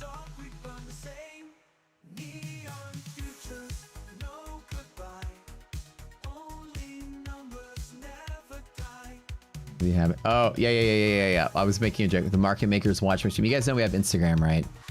Rocket Scooter. This one. Rally from here though. Watch. We'll see. I got this hunch. Am I too scared to trade it? Oh, you better believe it. 100%. I'm a wuss. There's nowhere to bounce. I don't long in no man's land. I'll long at lower pivots I need to. That final little weird, flush. Dude. I don't know. Weird I got luck. a feeling. No, I'm not longing from here. I was joking, but I got a feeling. Let me show you what I'm talking about. Stock's got nothing to pivot off of here. I just have a feeling that right here, right now, and again, don't listen to me. I don't know what I'm talking about. Got no pivots, got no evidence, got no nothing. But I have a feeling that as we're getting close to testing pre-market lows, which is here, that maybe the market might just like randomly do something stupid. I got no skin in the game on this one. I could be wrong, but I got a feeling like that we just have some kind of rescue here, like some news is about to come out or something. No, don't listen to me. Don't. I'm 100% wrong. Like I said, I have a whisper in my ear that's telling me if I was short, I would close. Look what I'm fucking talking about. Look what I fucking said. Look at this. This like I have this itch that I swear to God, it's like I feel something brewing. It's like I'm watching the order flow and I could just feel it. Yeah, and so we had like, you know, 100-point jump or something out of the blue. Yeah, that was the funniest thing. And so anyways, I hear that's just me comically overreacting for the stream, but that was really funny. I have this feeling. I literally had this feeling, and then it was like IDOC runs up here. Are you okay? I heard some thumping around and some shouting. She's always checking on me. She thinks I'm gonna have a heart attack every once in a while. There's so many bot comments on the short. It's getting out of hand, dude. Like they're always selling some kind of like crypto jazz or something. You know, every time I look, it's like the bots are always just like, Have you heard of this airdrop or something? What the fuck is an airdrop? Like, call me a boomer, but like I've been right about all this stuff. I was like, NFTs are a scam, and they turn out to be a scam. Everyone out there with your bored apes, jokes on you, but like seriously, now like the whole airdrop token, this and that, and like I keep reading these articles. It's like DeFi keeps getting like somebody tried to sell. I saw this thing the other day. Guru Leaks posted it. It was like somebody tried to transfer a stable coin to something else, which Like, I don't even know what a stable coin is anyways. And apparently lost like 99% of the value in the transfer because of the slippage. Because like bots jumped in and took over, and it's an illiquid market. They ignored like illiquid warnings. Why would people bet in these markets? I don't understand. I don't get it. But anyways, I don't get it. You also trade NFTs? Dude, there every once in a while I keep seeing spaces about it. Someone got a new project coming out. We got a project coming out. ChatGPT, make me 600 of these things. Change them slightly. Different hat, different mustache, different goofy glasses. All right, guys, now we're a community. Now we're a project. Give me money. For the hottest moment in time, that was AI's biggest use for income. Come on, guys, we're making a community. What do you get out of it? It's community. Community of what? Community of like-minded individuals that do what? Collect NFTs. Okay. Celebrities are buying them. Oh, really? Oh, well, every time celebrities do something, you make sure you do it too, because, you know, those are the brightest people in the world. Anyways, so yeah, no, some kind of airdrop token, something, comments keep showing up in my YouTube channel. No idea what any of that stuff means. Was an airdrop. When I think of that, I feel like somebody flies over with an airplane and just drops things out. Like there was a helicopter airdrop one time when I was when I took my son to go collect Easter eggs at the football stadium at the high school. There was an airdrop. They came through and somebody in the helicopter opened up and these like plastic Easter eggs fell. And then the kids are running out there like, yeah, let's get them. Yeah. And you know, my kid was like, you know, 2. So the way we did it was I picked him up and I'm running there and I'm grabbing it for him and I'm holding him and he's holding his basket. And I'm just like, let's go, let's go, let's go. Because he was going to get trampled by the bigger kids. So I made sure I was pushing the kids. Go away. This is my eggs, my eggs. Go away, little kids. So we walked away with tons of candy that morning. But one thing, airdrop, I think of that. So apparently people are just flying by and dropping free coins out. I don't know. Watching yourself is pretty weird. It is kind of weird, right? That's what I thought they were. I told you a scammer, the airplane can drop anything where I live because 8,400 acres of solid forest. That's the most American shit you ever... Dude, I'm telling you. Like, pushing everybody, the other kids out of the way. These are my eggs, boy. Get out of here. Because, you know, when Gabriel was 2, I mean, like, he was just like... You know, it's not why he wasn't saying that. He was kind of talking at that point, but like... It was the ages of like 5 and under. So he was a little... You know, he needed a little assistance because he was going to get... Oh, these kids were animals, dude. Clawing at each other, pushing around, running. The 5-year-old kids were so aggressive. I'm like, come on, bro, we got this. Come on. I'm like, I got it. And he's like, all right, Dad. You know, he's all having fun with it. That was me. Did they give him a head start? Yeah. So if you were under, I think it was like if you were like 3 and under, you got like a head start for like 30 seconds, and then when they pushed the they blew the horn and like the 5-year-old or 5 and under could go like later, which was kind of the smart thing. But there were so many kids, it was crazy. Oh yeah, 5-year-olds are deadly, dude. When it comes to a 2-year-old, oh yeah. But they also had like the young kids to stay on this side. They told like the if you're under 3, you need to stay within the 10-yard lane, like the lane that's like from the goal line to the 10-yard line. And then like the bigger kids were supposed to run past that and go past that. So it's climbing up a little bit. Yeah, it's starting to pick up a little bit of volatility. I still have some sort of like actually I could probably take some profit on these too.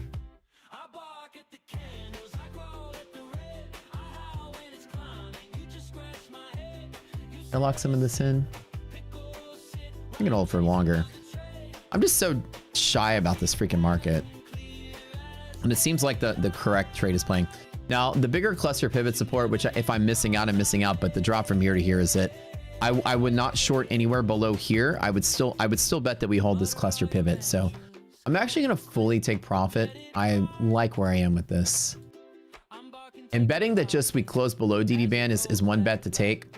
But when you break above it, returning to it is the actual appropriate trade. It's the smarter trade and the safer trade. You guys understand why it's a safer trade, right? The market's already proven it tried to break through that. And then, of course, I can try to short it back at least to there and bet that we close below. But there's still enough support down in here that it's really smart to get out of the way. And I fully closed all my longs out just now, by the way. Let me update you guys fully on the old screenshot here. I am actually on the sidelines. This has turned out to be a pretty good day.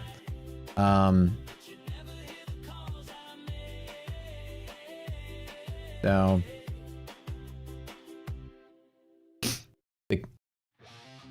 Your son is that way. He's on the 0% on growth charts. Oh, really?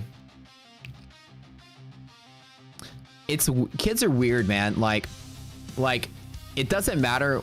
You might be like Gabriel was very, very, very underweight when he was a baby. Like not like malnourished underweight, but like he was at the low end of the weight charts.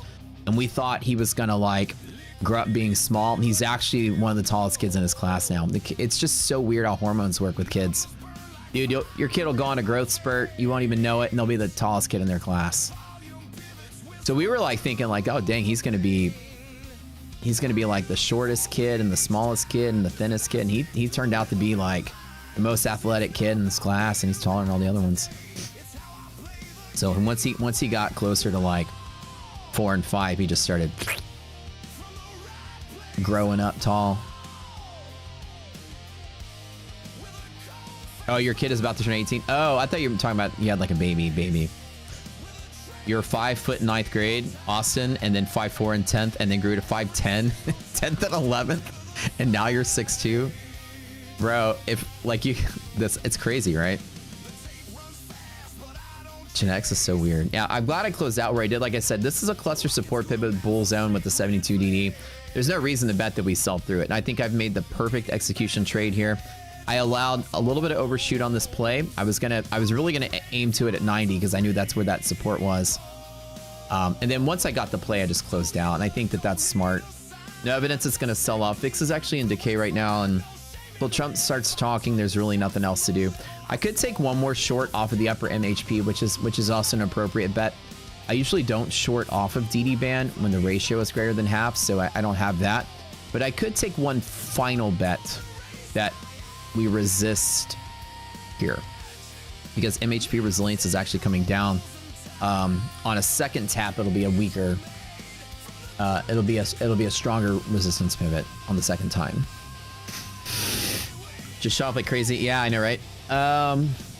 Smart. So this is a day where you guys got to see me turn what is actually a loser into a win. It looks like I won the trade, but I actually lost the trade. I just doubled in and then closed out with gain.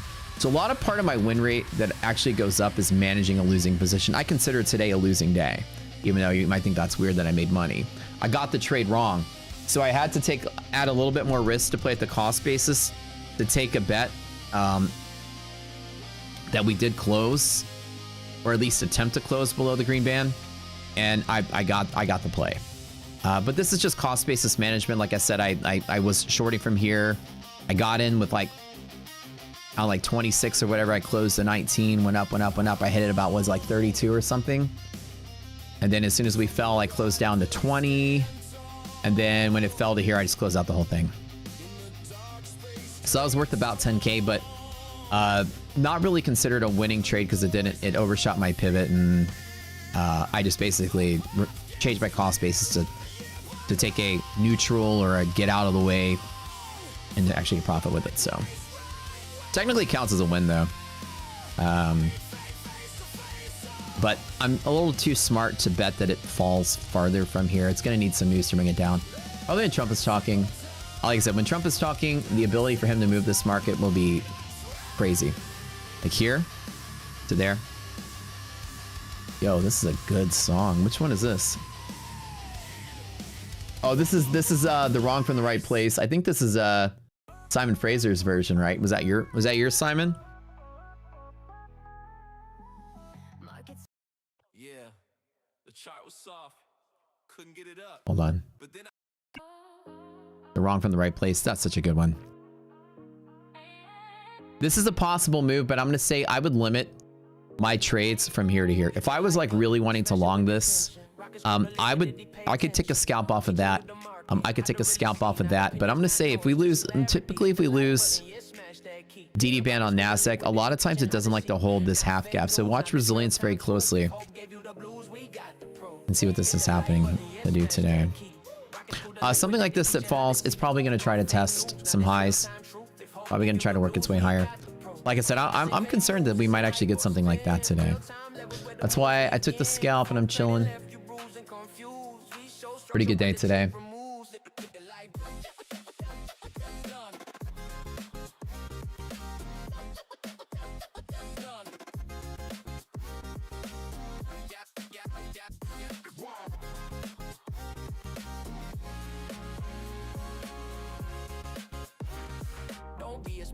Don't sit sidelines. Price tell stories if you read the signs. No guessing candles, no chasing highs. We map the liquidity, expose the lies. If you trolling in chat just to cry and hate, you already lost, you showed up late. We build crews here, not fragile views. Every click adds weight to the move. Hit the like button, yeah, smash that key. Rocket school the liquidity, teaching how to see. Not fake news, not this real-time truth. If hope gave you the blues, we got the pro. Hit the like button, yeah, smash that key. Rocket school the liquidity, teaching how to see. Not fake news, not this real-time truth. If hope gave you the blues, we got the pro.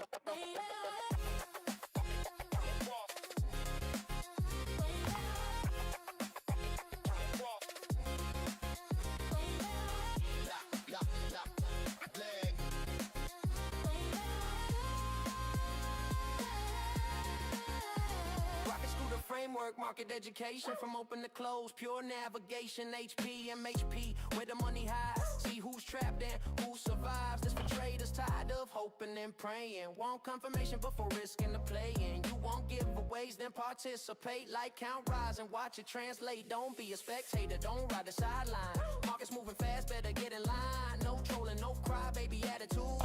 Hit the like button, join the crew, join the move. Hit it, hit it, hit it, hit it, hit it like. Ever like another giveaway tonight? Hit the like button, that's the entry fee. Every single like, more giveaways free. Join the crew, join the move, don't wait. This stream rewards, don't participate. Not watching in silence, not playing it safe. We teach you the market face to face. Rockets through the liquidity, truth on display. If you see the value, click like and stay. Before you bounce, don't forget what you saw. Structure over noise, market law. Rocket school to liquidity, vision made clear. If it helps you think, keep it fair. Hit the like button, lock it in. All right, what am I doing? We don't beg views, we build a crew. If you learn something, you know what to do. Stream don't move without you involved. Likes go up, giveaways get solved. Same place, same time, same truth we prove. Rocket school to liquidity, join the move. Yeah.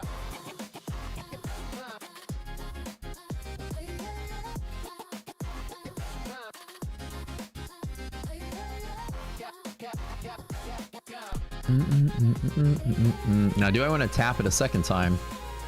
MHP resilience is kind of worse here at this spot, but man, I don't know. I really don't know. I feel like I have a pretty good read on this market today. We now flip to the 11 o'clock. We're now in the new hour, so I don't know, boys. Are y'all doing it? I don't know. I feel like I got lucky in the last trade.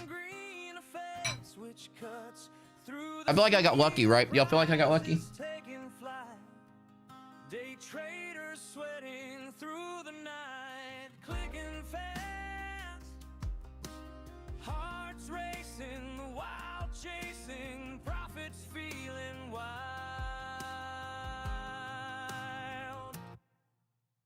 Push fan, blow it up, blow it high, blow it fast. Now stack buckets, can it last? Take profit, take a chance, let it ride.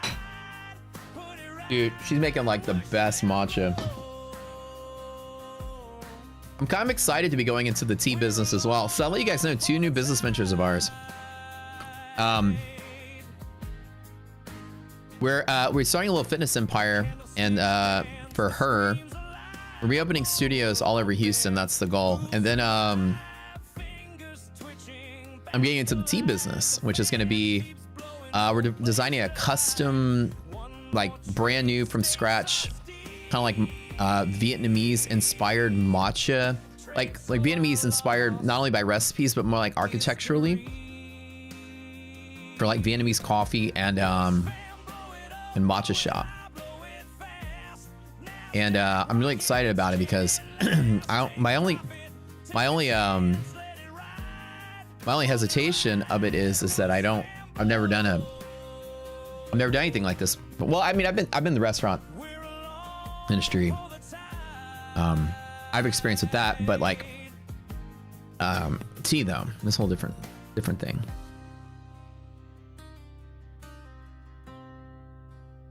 So it's gonna be a fun experience to do this.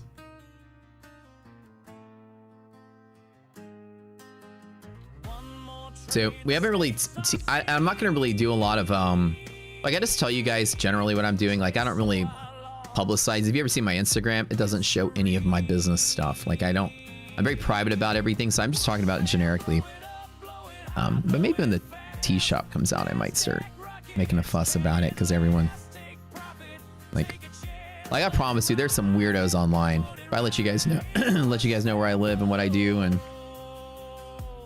all that, I'll get fucking the grandma traders of the world making fake accounts and giving me bad reviews on Yelp just because they're mad that you said something nasty to them on Twitter, you know.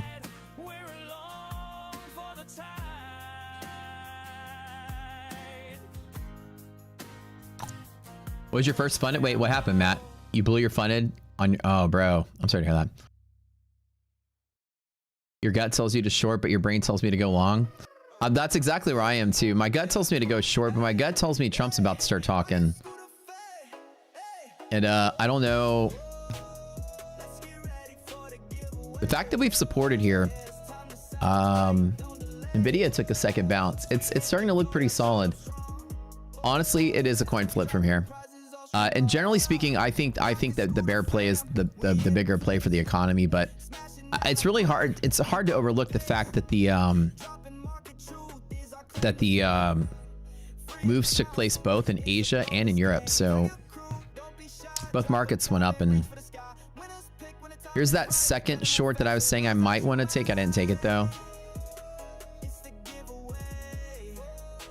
Yeah, I think it all hinges on, I think what's happening is it's all kind of hinging on what Trump's going to say. Typically high consolidation, second bounces on DD band, I don't take the short from. Like this, I usually don't. Like if it tries to, first of all, remember, it has shown both signs today. If we break through once, try to break through again, break through a second time, I usually don't try to take that short. If it does fall to lower lows like this, then I'm gonna jump back in for the bigger fall. So what like this one, I'm gonna chase it instead of try to fade it with the confirmation rather than the speculation. MHP res is dumped again to a lower low, which is good for the speculation part.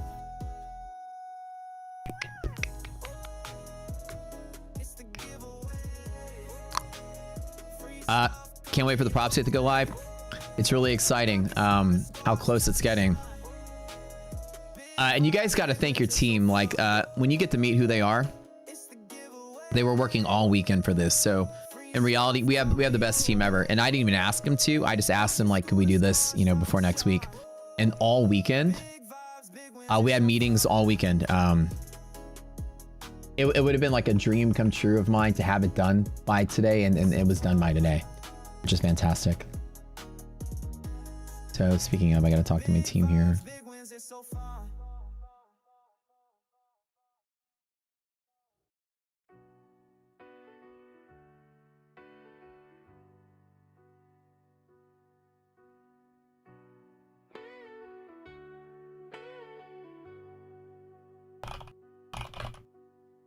Years of wipeouts, accounts blown to dust, strategies crumbling, no one to trust, endless failures, every setup bust. Searching for answers in the trading mist, stumbled on rocket scooters, twist, tools unlocked, edges I Hey, babe. never knew exist. Hey, what's up?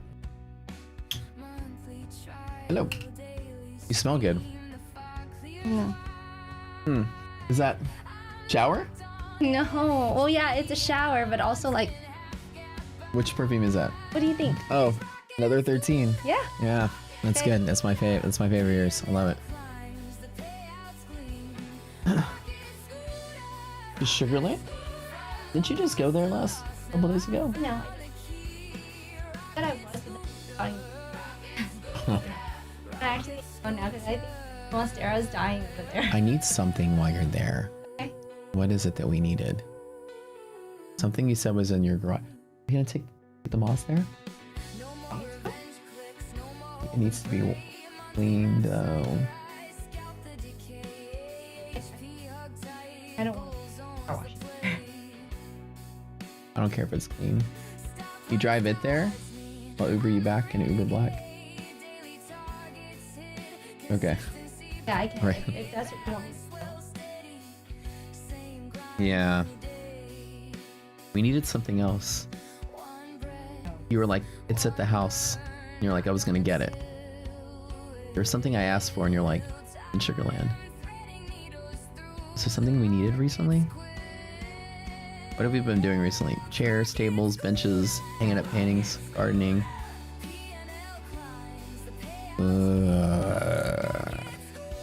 Don't you remember saying that the other day? It's in Sugarland. I'll grab it next time I go. I know. Watch me come back with that again. There's something from the kitchen? Leave mine in the kitchen. It was the thief.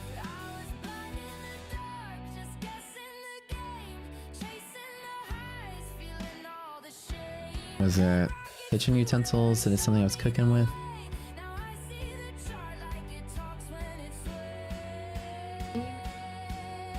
Okay. For sure. They say It's just getting dirty underneath that tree. It needs to be. It definitely needs to be washed though. But then we'll have to bring it back when your parents come back. What about the RAV4? Oh, they're RAV4.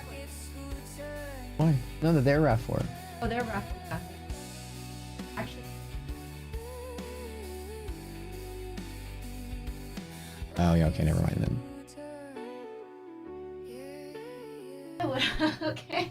We're gonna do okay. That's over fine. We're gonna be all right. We're gonna be okay. We all Yep. Yep. All right. We're good.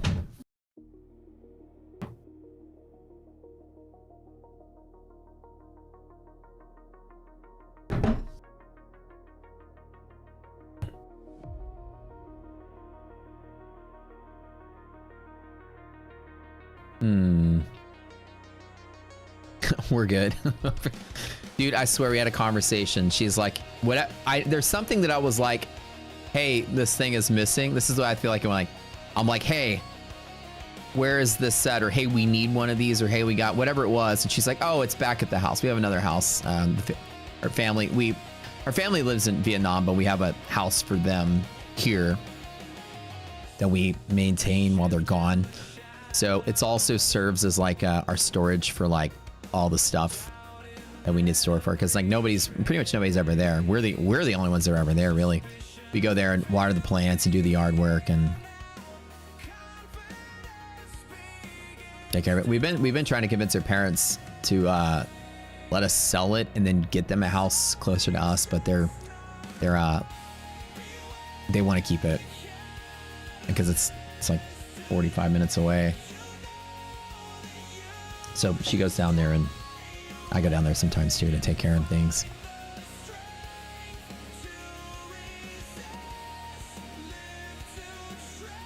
They're like, no, we want to stay here. Why not rent it out? Well, because they actually come back a lot. They come back like, probably like 3 to 4 months out of the year they're here. So they're here about a third of the time. Like it's enough that we still need it. So now that we're opening the fitness studio, her mom is always like this. Her mom always loves to be part of stuff. So now that we're opening the fitness studio, her mom is like, I'm going to come back until you guys open it up. I'd love to help out. That's really nice of her mom. Her mom's such a go-getter like that. So she's about to come back in a month.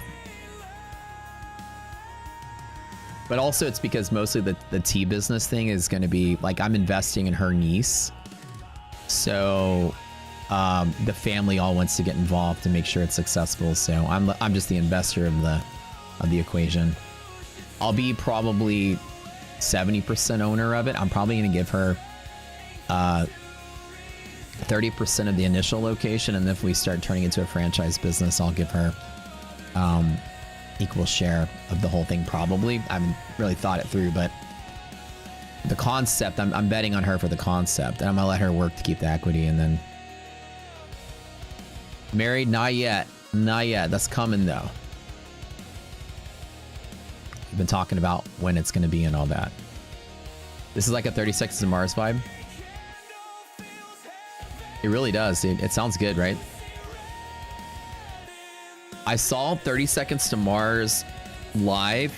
I think it was the first time I ever saw them live at Lollapalooza like 3 years ago. Dude, they were so good. I remember I was going to see, because that time it was a big there's a huge line, like Billie Eilish was there, Kendrick Lamar was there, Shaq was there, DJ Diesel, Shaq was there. Who else was playing? It was big, like the whole event. Red Hot Chili Peppers were there. But I remember I was watching Kendrick Lamar and we kind of got bored. Because it was just like, I mean, it was good, but I'm telling you, when you go to a music festival, you're not there for the hip hop stuff. You want like the big rock or EDM acts. At least that's how I am. And so we were watching Kendrick. We were like, yeah, this is all right. I mean, it's good. We like him. He's good. But let's go check out 30 Seconds to Mars. They're playing on the other end. So we walked all the way across the park, the other end. I just walked right up, and they were playing that Rescue Me song. And it was like just so loud and so cool, and the crowd was just going crazy. And so we were like, man, we missed the first half of the show, but the second half of the show was crazy good. They sound really awesome live.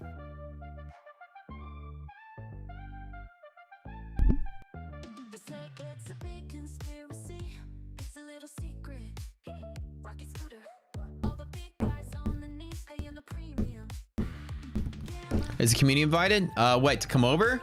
To get tea? Oh, you guys can go get tea whenever you want. Well, I'm kind of excited about that. So yeah, her mom's coming to town to just help out with like whatever needs to be, you know, for support, and also like, you know, she's such an, like a, you know, the matriarch of the family. She's always, you know, she's always there helping out and creating, you know, like a motivation for everybody. Oh, to the wedding. Oh, to the wedding. Yeah, you guys can come. So I'm gonna tell you, let me tell you a secret. All right. So one of our favorite bands was Walk the Moon, you know, the Shut Up and Dance, and they are currently on hiatus, but I've contacted the PR people for them and for Audion, the DJ, who's two of our favorite artists, and they're both, I'm gonna commission both of them to play at the wedding. I'm gonna try to get the whole band. The band's on hiatus, so I'm gonna pay whatever price it takes to get the whole band back. If not, I can get the lead singer back. He's for hire. So I'm gonna get, Audion, the DJ, he's only like 50K. That's not that big. Them might be a little convincing, but I told her, I was like, nothing better than having our favorite bands come and actually play. But the other thing that I want to do, she's like, the funny thing is that nobody knows probably who Walk the Moon looks like, but they were such an important part of like our dating, because it's one of my favorite bands. And so I'm like, it'd be so funny that everybody at the wedding would be like, oh, that's a really good wedding band. Oh, they played that Shut Up and Dance. It sounds just like the real band. And we'd be like, oh, that's actually them. Because nobody would know what they look like unless you're just like a super fan. But it'd be like so funny that they would just appear like your regular wedding band. But so my whole thing is, I don't care what the wedding's like, but I want those two musicians are going to show up. I don't care what the price. And so, yeah, Audion, dude, so cool. And we've actually chat with him on Instagram a little bit. He's really cool. He's really connected to his fans too. He's one of my favorite DJs. He's really, really, really good. iDoc did a Valentine's Day present for me where he did this project in New York City where he posted, there was this video billboard where people could say stuff and you got on there, and he posted on Instagram the one that she said to me, so we were featured on his little art project. one of your friends dated the main guy for a year. Oh, for real? Yeah, so that is my quest to do something big. I know a lot of people like to do, you know, big dance halls and big whatever, you know, like flowers and fire breathers and like crazy stuff, fly away in a helicopter. I'm like, look, I just want my favorite bands to come and have a fireworks show. You can save a ton by pressing the same buttons on your iPad as the DJ. Exactly. I think it'd be pretty dope to like, you know, I'm gonna be like, look, you guys, the band, y'all are on hiatus now, I know, but how much to get you guys to come get together for a weekend? Full room and board, I'll fly you out. Unlimited food and drinks. Name your price. Come out. When's the Trump speech? In 30 minutes. Audien? Yeah, I've seen Audien a couple times. He's really good. Concert. Although the last time I saw him, he was playing like other people's bangers, which was cool. He didn't play as much of his own stuff that I like, but his stuff is so good, he should have just played it. He played like half of his set was like playing, he played like Animals and Levels and Calling, you know, by Alesso. Yeah, he played like the bangers, which was fun, but his music alone is good. Like he could have played his own set. He just came out, he's like, hey guys, what's up, man? It's Audien. You guys are in for a treat. I'm gonna play some bangers for y'all. And I'm like, oh, that's all right. It's fine. Whatever. CNBC will be hosting the video. Yeah, probably so. But yeah, his rate is actually inexpensive for a private show. They say about 50K. It's not. I mean, when you put it all said and done, that's a day of trading. So. Wait, the Dan Band? I've never heard of them. Who is that?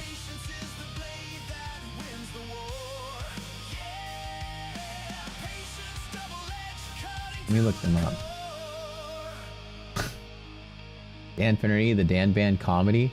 Oh wait, I've seen this guy before. Where have I seen this guy? It looks familiar. Okay, I gotta look it up. This guy, maybe I've seen him on YouTube or something.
All right, let's roll up for giveaways. We're getting to that point in time.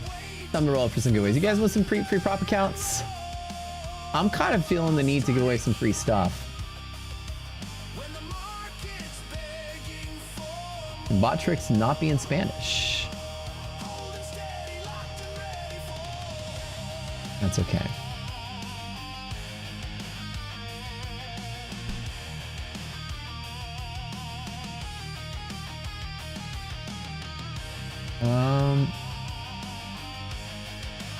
It is in Spanish. That's okay. We've learned Spanish since then. They learned that sortios means raffle, as somebody had said.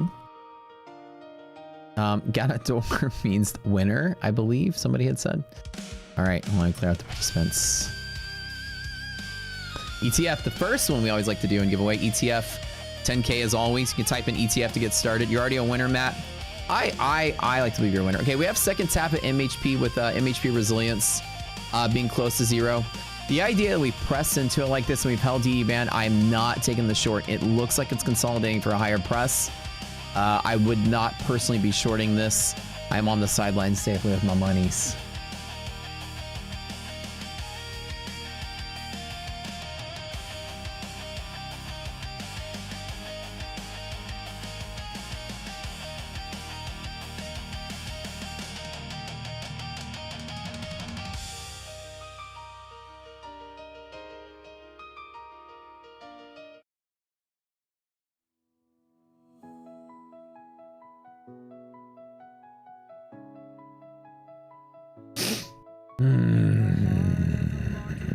Hit that like button, friends. The first thing I want you to like do for me really quick and smash the like button. Thank you, thank you.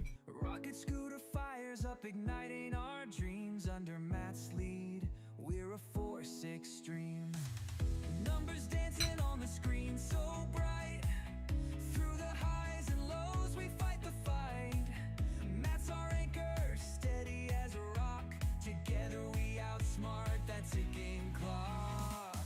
Rocket scooter friends, we ride through the stormy waves and the ebb tide. With Matt guiding, we conquer the night. Together we're unstoppable might. In the valley of doubt, we stand tall. Watching the charts, no fear at all. Persuasion and courage in every click. Under Matt's gaze, no move is too quick. Thriving on synergy and the power of friends. Every trial we face, it bends. But together we push like never before. With Rocket Scooter we soar and soar. Lines on the screen forming our fate. United in purpose, never too late. Matt's vision clear as the morning sky. Locking arms with eternal love in our eyes. In our eyes.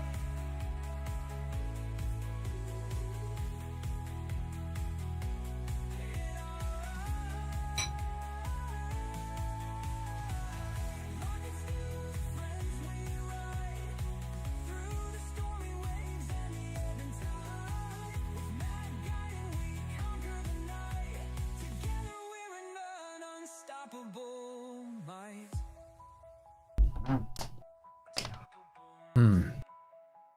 Yeah, I think it's a good judgment call not to continue to try to short this. I'm in no active position since that short I closed out.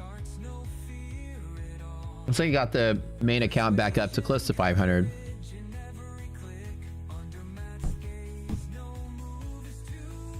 That's pretty good. I think until Trump starts talking, it's probably nothing good.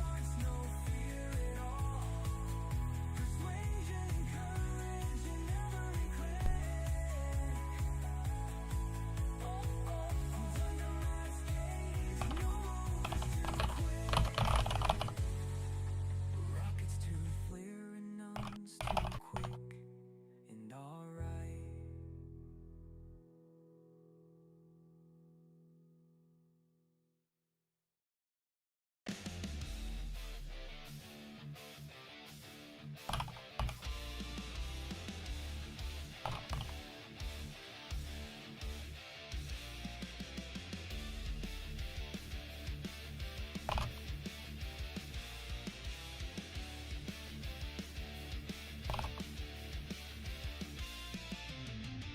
Markets rock and rolling, charts align. Volume pivot right on time. The futures desk, 75% off of static.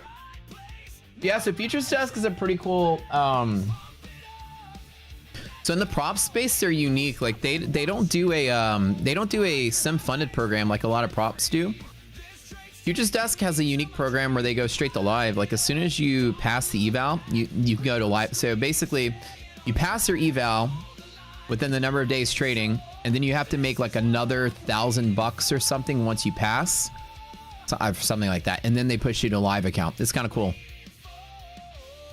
Futures Desk, apart from some of their, I think it's like a, you have to trade for like 8 days, I think, right? So is that 12.5% consistency or something? I don't know. Trying to remember all the pieces of it. I think it's like an 8-day pass. Once you pass, you go to live. So a lot of the firms that have like straight to funded or straight to live, you have to trade like, you know, 7 or 8 days up front.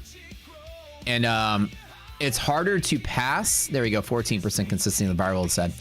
Harder to pass, but you go straight to live. It's all the same in the end, whether... Dude, I like this song. Whether you're doing like 3 days in an eval and then 5 days in funded, you know, 3 days at 40% consistency, 5 days at whatever consistency, you know, 8 days at 14% or 7 days at 40% consistency, whatever it is, 7 days. It's all basically the same in the end. You got to trade like 7 or 8 days within the parameters to go live. And then the fact that you go straight to live there is kind of neat because live is obviously better than sim funded. You can actually change whenever you pick it at futures desk. You can actually modify. It's almost like going to, we always call it like which. Like when you go to like a sandwich place, you can check off the things you do and don't want. So you get to design your own prop account. You can say, I want to pass in 3 days. No, let's make it 5. And you can move these sliders around to choose how you want your prop experience to be designed, and then the price adjusts accordingly. So if you want to do like more contracts, fewer days, bigger DLL, and you can like move those sliders around. And it's kind of neat that you can price in the features you don't want and just pay to skip ahead of it. Kind of like which. You just check off the boxes. Like, this is what I want. This is what I don't want. It's a novel concept. I think it's neat. And I've never heard anybody out there ever, people used to say they're pretty goated. I've never heard anybody out there say a single bad thing about them as a firm. They just typically would say it's a little harder to pass, but you're also going straight to live. You would expect it to be slightly harder to pass, but you get the ultimate reward when you pass is a live account. Half of these firms out there don't even have live programs. You know what I mean? So they're kind of ahead of their time. And I think the prop space in 5 years will be exactly like what Futures Desk is. Every firm will be exactly the same. You go eval, then go to live, and there's no more sim funded. It seems like the industry is leaning towards that. 2026 is what I like to call the silver era of props. The golden age of props is over. That ended last year. And the ushering in of affiliates getting kicked out of programs is the silver era. They're starting to wind down on this whole affiliate nonsense across the board with most people and just stick with like strong affiliates who are actually following the rules and stuff. And so you're going to see like less and less and less of that noisiness. And I think the prop industry is going to lean more towards live programs being the focal point rather than sim funded. It's less risky for the firms. It's better for you guys as traders. It meets regulatory standards better. So I think like what I'll call the bronze era is when all prop firms that are surviving will have a straight to live program just like Futures Desk. That's my theory. 5 years we go bronze. It's like the only real prop, as Adam has said, in the sim funded world, which you call. It's an online version of a real prop firm, which is kind of neat. All right, let's spin the wheel, baby.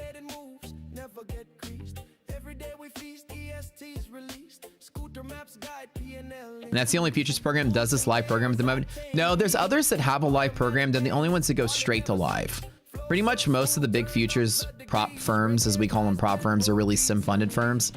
We'll have an intermediate step where you go to a sim funded account and you get paid while paper trading to earn a live. And live is like the ultimate prize. Futures Desk goes, they skip the middle step and go straight to live. They're the only firm right now that does that. Did I won? Yes, you did, Victor. If your name is spelled Aniket FX.04, you never see your name anymore? That's not true. It's in there somewhere. It's in there somewhere. I hope. The wheel doesn't spin long enough. I'm going to change that counter, I swear, to like 40 seconds or 30 seconds. We need to make it more...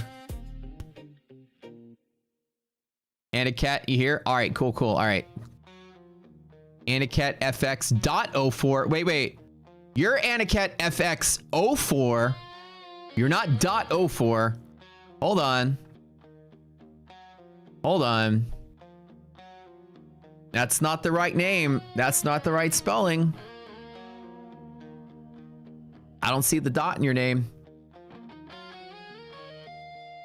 Where's the dot? Where's the dot? That wasn't you. That wasn't you. That's the, it's .04. You're not .04. All right. We're gonna spin the wheel again, but we'll make the duration del giro. Is it euro or giro in Spanish? Del gyro? I guess it's hero. Oh, G's or H's, right? In Spanish. So duration del giro. 30 segundos. All right, let's go. My Spanish is so bad. I know y'all are gonna make fun of me. 30, right? That's 30.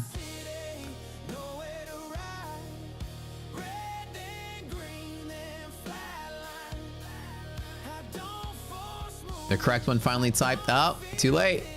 We already respun the wheel. Hey, it's me. I know it's you, but hey, I am here. I know you're here. But that's not that's not how the contest is played. You have to type from the right account for the timer goes up. It's not like you got a second account there. Oh, Slacks is gonna be mad at you. You can't anger Slacks this early on a Monday. Don't anger the man this early. Farina's watching you guys. Don't mess with their info. Congratulations. He typed from the right thing.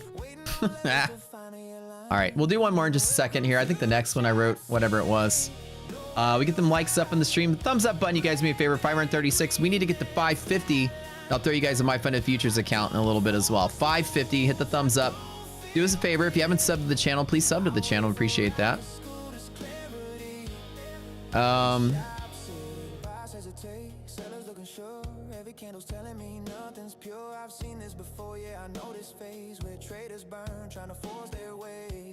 Flashing like they got a clue, but none of them agree on what price will do. We'll make some weak, volume thin as our losses quietly begin. Not every day's meant to pay. Sometimes the edge is staying away. Welcome to Chop City. Nowhere to ride. Red then green then flatline.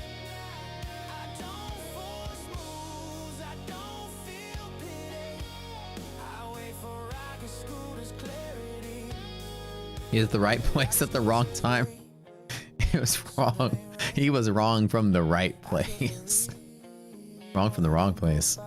Yeah. Jeez Louise. Okay. You never want to give away in your life? Oh, well, today might be your lucky day, C-Money, bro. I think you're in for a treat. I think you could win today. You have a 1 in 913 chance. Not bad. A 0.1% chance. 1 out of 1,000. Not with that attitude. You're not gonna win. You're almost there. All right. This like Santana sounding song. I love it, man. What is this one called? Pop City. Like the solo is very like Carlos Santana sounding.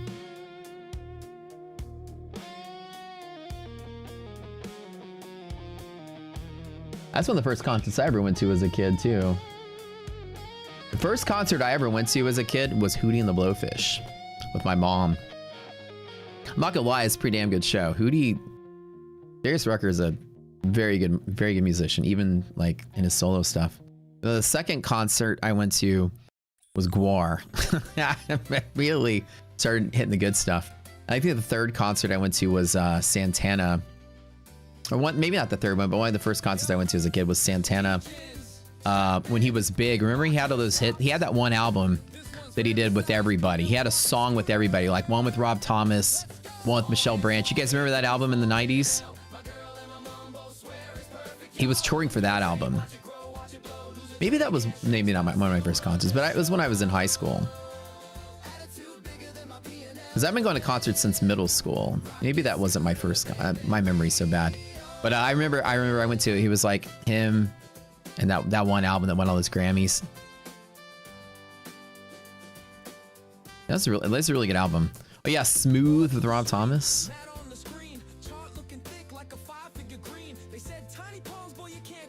Okay, the next giveaway is gonna be my fun and futures, by the way. So, we'll do it. Let's get them likes up in a little bit. We'll spin that wheel in about 10 minutes. Right before Trump is talking, I'll do the giveaway. So hang tight for a minute.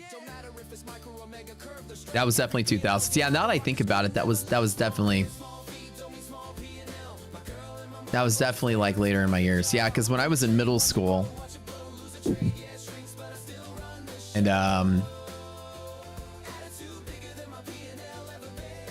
went to see Gwar every year. I saw Pantera, White Zombie. I was probably like in 8th or 9th grade. I would see Gwar every year.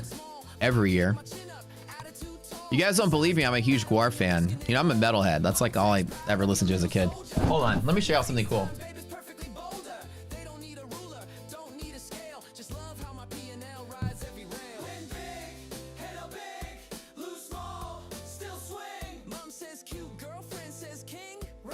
I gotta show this off.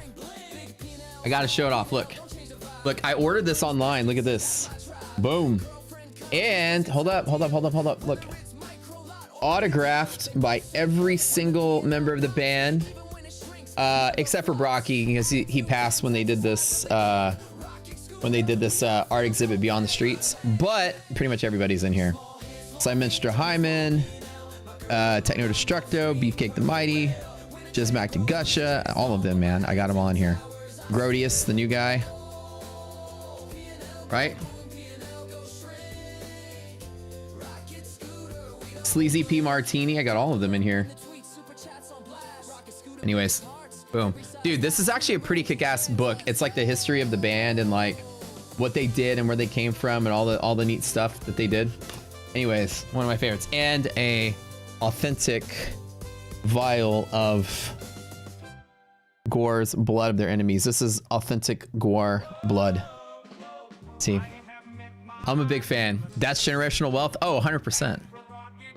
But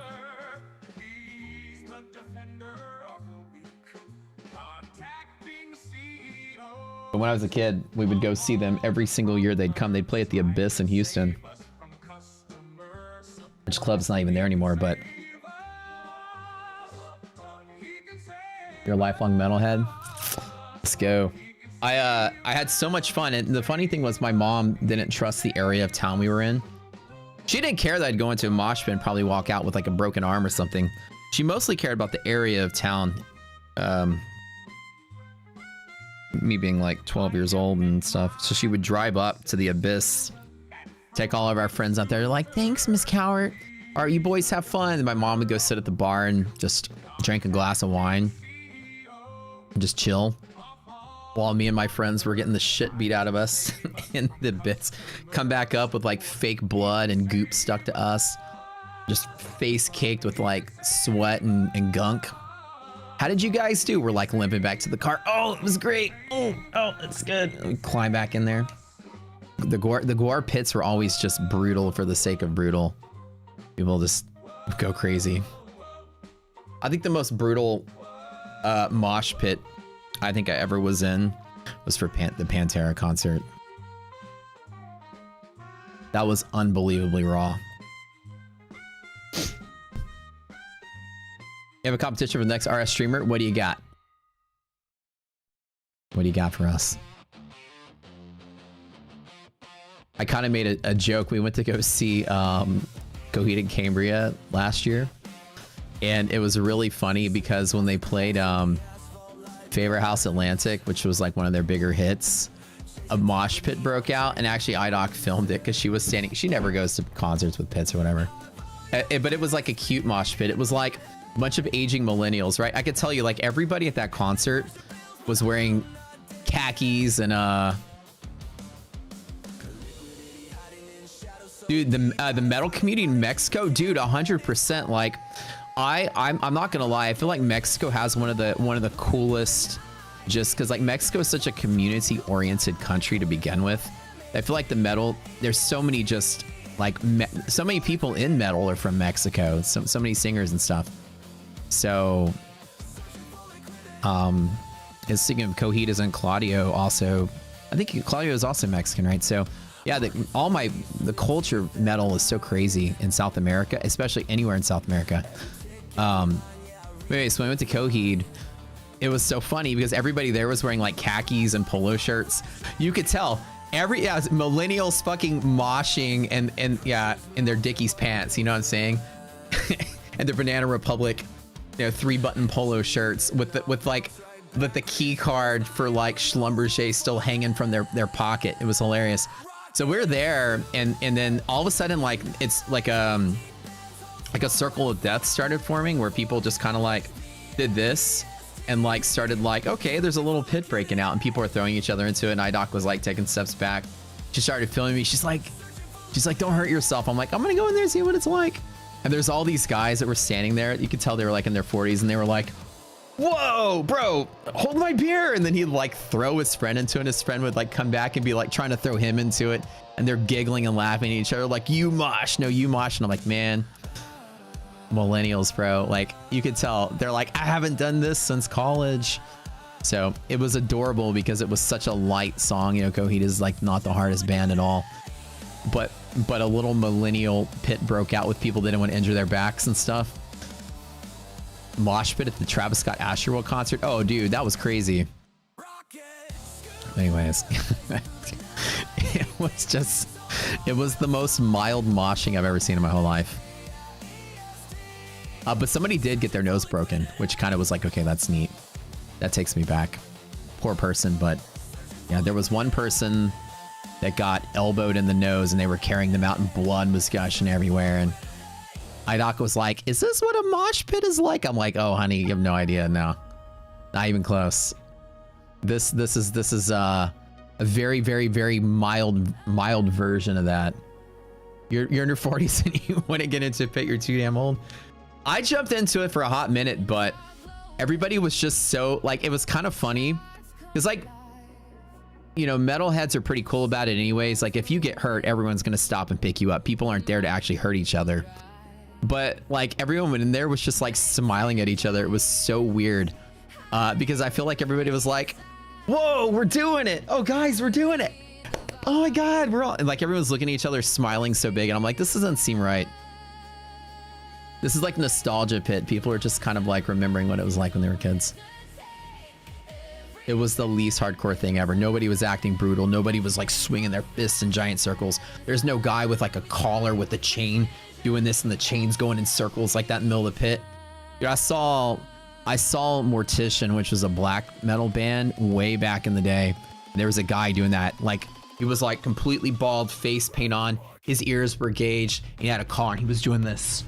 And the chain was going in a big circle like that around him. And it was a giant chain, like a chain so big that if you had a pet lion, you would walk your lion on that chain.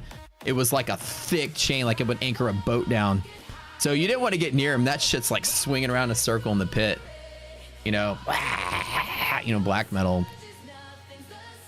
fans literally were there to kill you. Which is a whole different. Ian, you're the first winner. The windmill kit should just be drop kicked. Yeah, for the most part.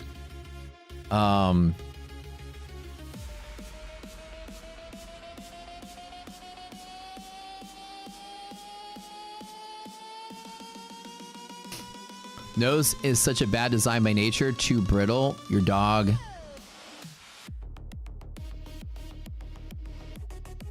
Hey, Rick. Hey, Rick, send me that thing if you got it, if you don't mind. Send it to me in Discord.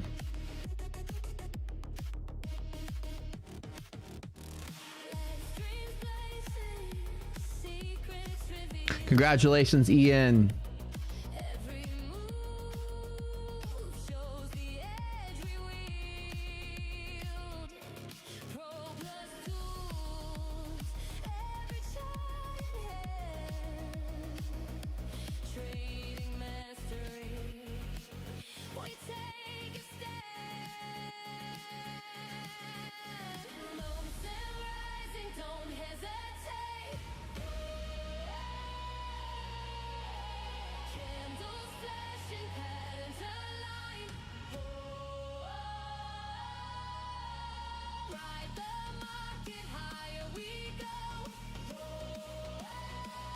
All right, so we'll take a pause for a minute.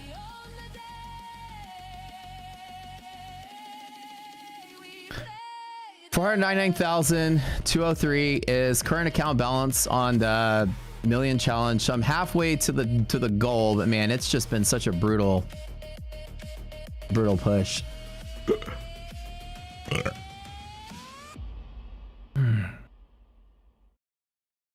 Getting tired.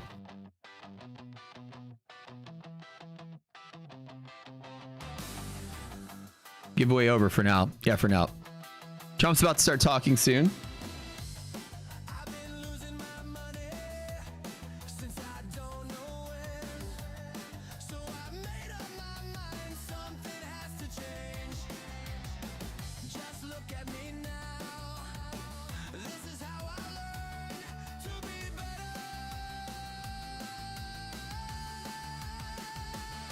I know they losing before I heard you. Just waiting for the opening bell to ring again.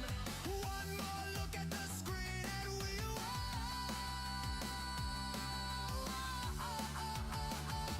Rocket scooter, what can I say? Hello, hello, teach me how to train. Rocket scooter, what can I say?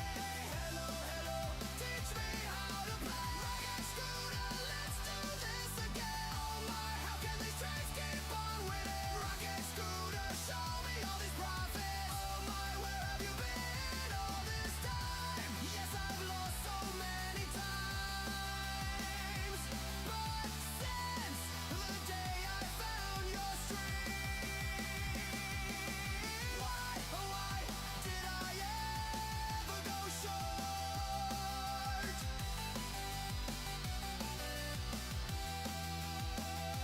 Rocket scooter, now I know how to trade. Oh my, I could never trade any other way. I've been happy and patient about learning all the setups. I can't count how many times I've been in the green. And when you go long, targets are in sight. I think it's been so easy to learn this way. That's a Discord. Discord GD.gd/rocket scooter. So the Trump is talking on. That's what I'm trying to do right now. I'm trying to find it.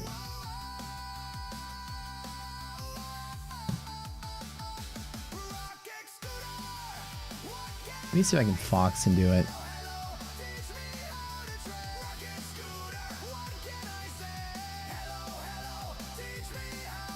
I'm sure Fox should have it, right?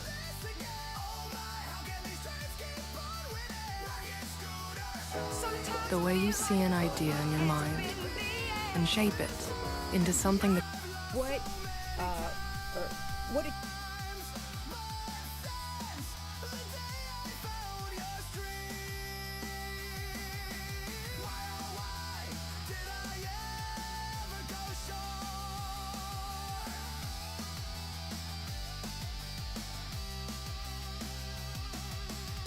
Why reduce giveaway account numbers? It's not reduced giveaway. We just now do it throughout 3 different shows.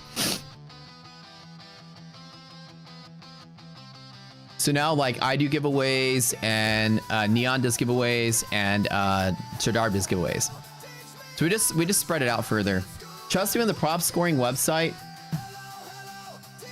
goes live, we're gonna be getting countless more accounts to give away. Because we're upping our partnerships to pretty much everybody at this point.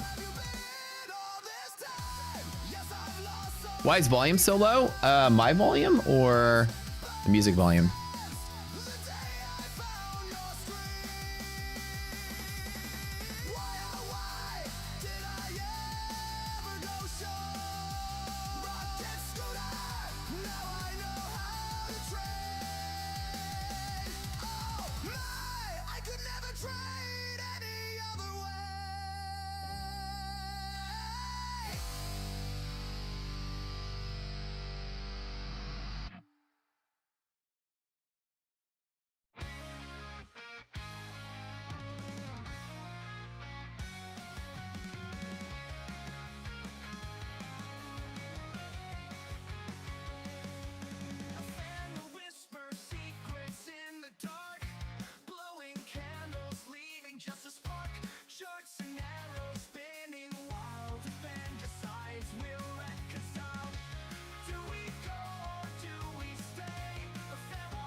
So you tell FunNX not to pause it versus a BOGO when it's not a BOGO. Is it not? What did they say?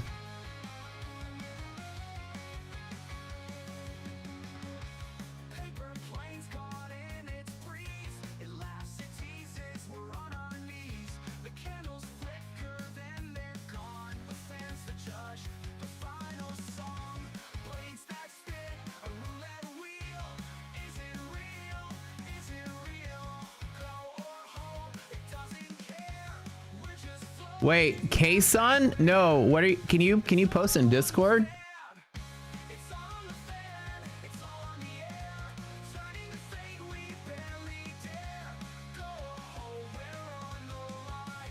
Send me a picture in Discord.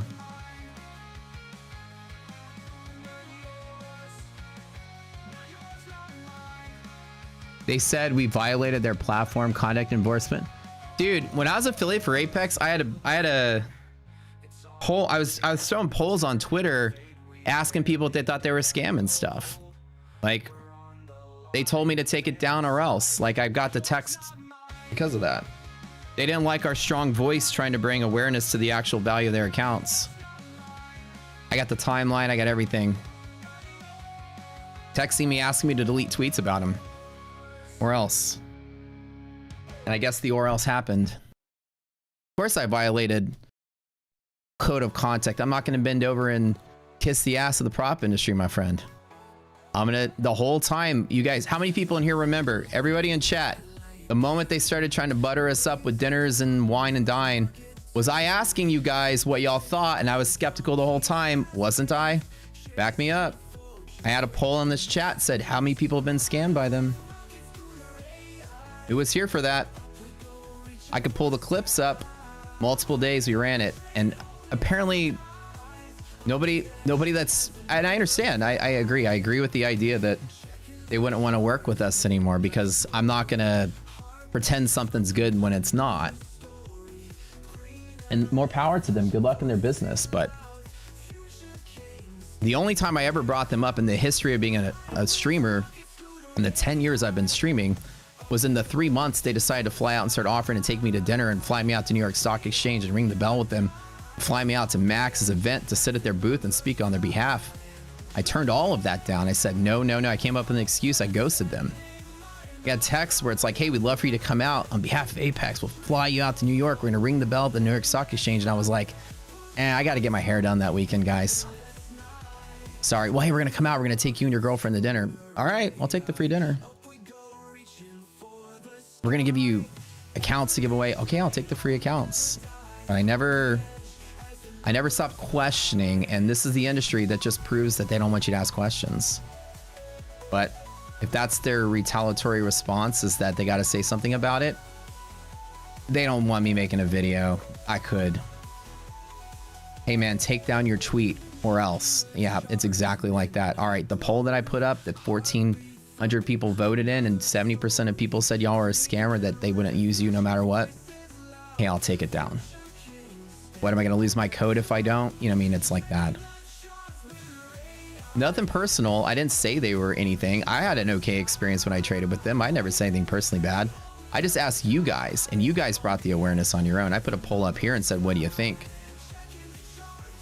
And they were like, you can't do that on your stream. You can't do that. You can't talk like that. You can't ask those questions. I'm like, all right, so you're going to wine and dine me so I shut the fuck up? That's exactly what it was. That's why they came out of the woodwork and try to, you know, buy my favor. And they realize I'm a rich motherfucker that's rich from trading. I don't need a $10,000 a month affiliate check to buy my silence. That's baby money. And so I never shut up. So it is what it is. Y'all remember that. I was skeptical the whole time, but more power to them and good luck in their business. I mean, nothing personal. I never did business with them before. We did a little bit of sales for a couple months and that's it. Never cared. I just don't kiss the ass of the industry. And I'm never going to. I don't care. And what I love about My Funded Futures, they never tell me what to say, what to do. Although it's hard to say something bad about them because their accounts are pretty decent. So they say we violated their community standards or whatever. Their community standards is don't talk bad about them. I certainly haven't bought an Apex account in over a year. I wouldn't trade with them if you paid me to do it. So, but so they did offer me accounts to trade with. But I will give you some accounts to trade with on your stream. I was like, I don't trade props on my stream. Trump's still not talking, I don't think. I don't see him on the Fox link. There's somebody else. Michigan lawmakers? That's not Trump. Hold on. Like I said, I've got nothing bad to say about any experience or relationship.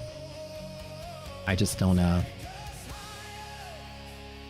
we got 10,000 people who were there for that day.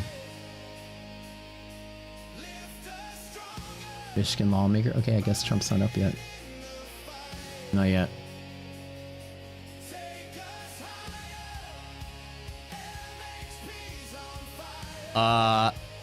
Matt said you were praising them. I wasn't praising their accounts or their business. I was praising their efforts for trying to revamp their program. It turns out that was all sales fluff. And yeah, I did. I bit into the sales pitch too, and the program came out to be the same old thing. They made some promises. Yeah, we're going to change this. We're going to change the FAQ. We're going to get together. And I was like, maybe we give them a chance. Let's give it a shot. We'll see what happens. That's about as crazy as I got. Let's see what happens. But I never was like, guys, go buy Apex. You'll never find a single post of me ever saying, oh my God, buy this. It's the next big thing. It's good. Zero in the history of my fucking Twitter account. You'll ever see me pitching, praising, nothing about the accounts. Never once. Never once. I did praise their efforts for trying to change things, but it turns out that was all PR bullshit.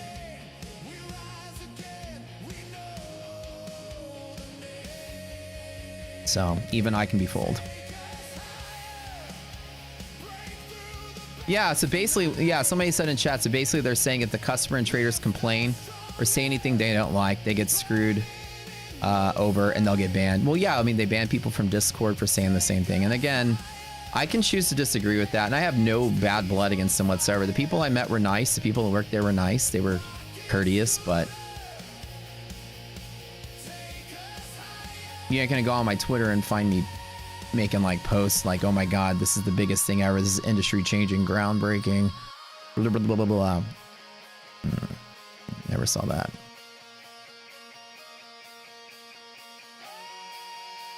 There's a lot of firms that have that policy. If you want my honest opinion, I think this is a preemptive move because the prop scoring website was coming out, and I was, while still an affiliate, I was using their accounts as an example plenty of times and saying, hey, by the way, look who's ranked the best, look who's ranked the worst. And then coincidentally, within weeks, I was terminated from the program. And we have that theory over at the prop scoring company that people aren't going to like their score and they're going to retaliate because they're mathematically ranked low and they don't want anybody to hear about it. And it just proves our point even further, the necessity of our business to be there. I appreciate the shout outs and I appreciate the publicity we're getting from it. We're gonna turn this website into 1 million hits a month. That's how big it's gonna be. Everyone in the prop industry is gonna visit it. They're gonna see the truth about who's good and who's bad with the math scoring system. Everyone's ranked fairly. It's all independently done. I'm not there. I've hired independent contractors to manage it. So they're not affiliated by any mechanism to have any sort of bias. It's double checked by employees before it's published live to make sure it's accurate. And yeah, like I said, we're gonna be a voice that a lot of people aren't gonna like. But I doubled down again, and I just Trey, I still gotta check it, dude. You remember me asking people to send emails if they had a bad experience with Apex while you were defending their... I was defending their... not defending their program or defending anything. I was asking you guys. I was never trying to sell you on something. I was asking you questions. I was like, guys, I'm neutral to this. What do you think? What do you think? I'm just going to go off what the community says. I had you guys vote in polls and stuff. The ultimate result was, do we take the free accounts they're offering? And people are like, Ultimately, it's like the poll was like, it's free shit. We'll take free shit, and that's what I think people said. Yeah, they tried to sway. They tried to buy into it, but I never bought into it. If I create the perfect prop firm, what are my rules to be? Oh, absolutely. So perfect prop firm would have a higher entry fee, not $200 or $100. My perfect prop firm would have an entry fee of $5,000. And there's no sim funded. You trade your 5,000. If you turn it to 10,000, then you move to step 2. Then you turn that 10,000 into something else.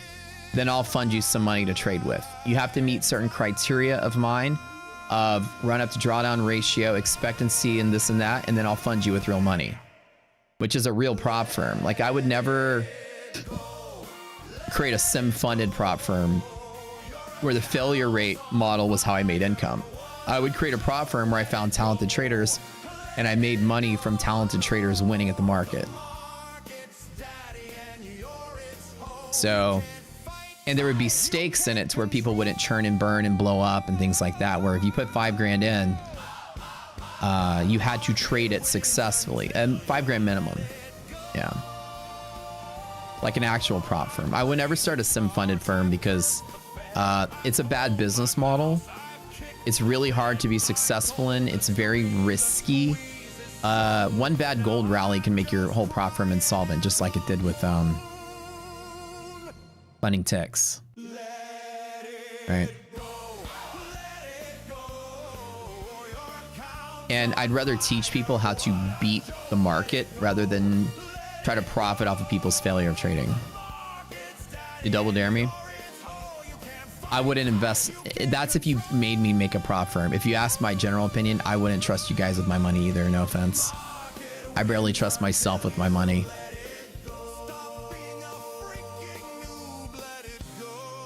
My funded futures, JJ doesn't give discounts to affiliates anymore. Even the people that work for them. They decided that affiliate code just gives us credit. It doesn't give any further discount. Nobody gets a discount with my funded futures anymore. The CV or profit build? All right, I'll give it to you. Yeah, so just use our code with my funded. It unfortunately does not apply a discount. It just gives us credit. We've been, Apex is paying 100% profit split. The profit split is a farce. Think of it like this, okay? It's just marketing. If somebody wants to pay out $4,000 at 100% split, it's no different than offering $5,000 at 80% split.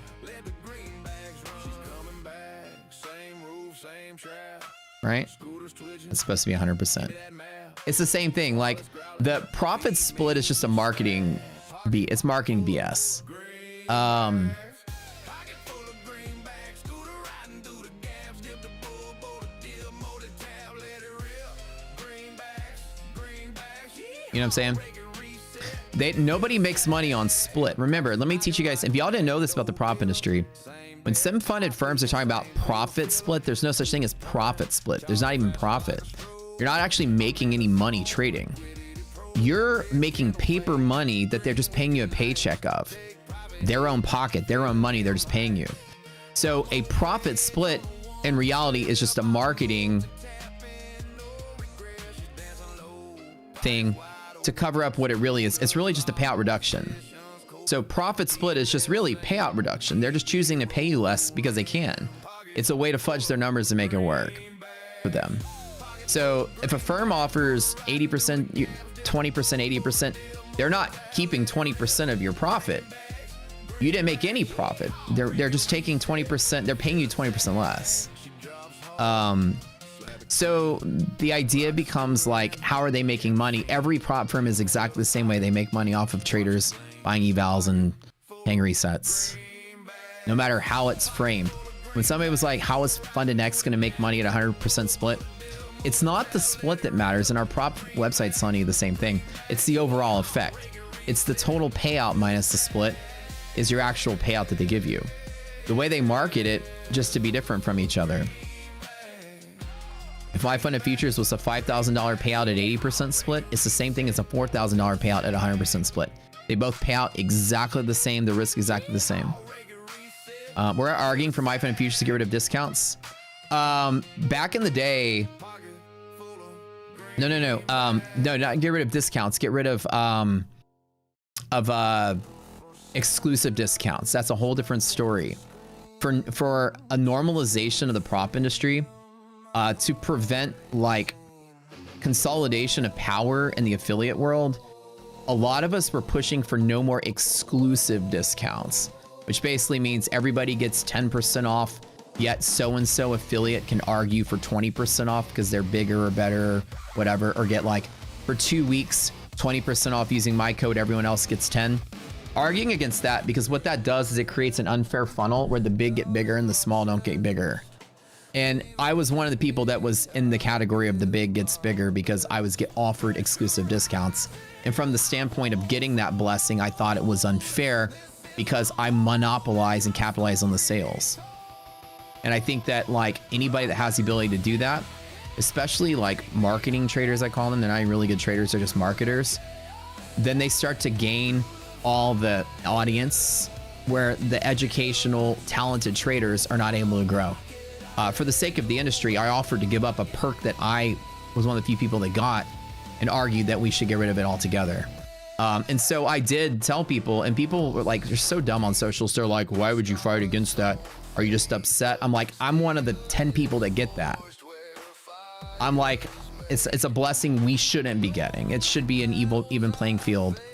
And I think people were arguing back then on the affiliate side was that you weren't allowed to have a prop site with incentives like cashback incentives and stuff.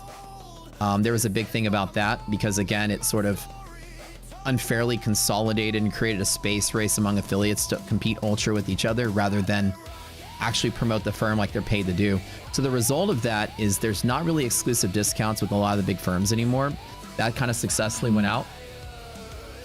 And most prop sites can't offer cashback incentives anymore to really normalize the world, because you're getting to this place where the biggest salesman wins and people are getting sold bullshit. And you're not really getting a truthful experience where everybody has the same equal, does that make sense, right? You know, like the same equal sort of say in the space. Nobody knows who to trust. Nobody knows who's truthful and who's just selling. And I think it's better.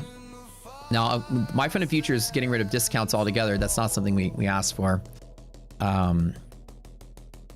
Their whole thing is to have a lower listed price. That's my theory. I don't know.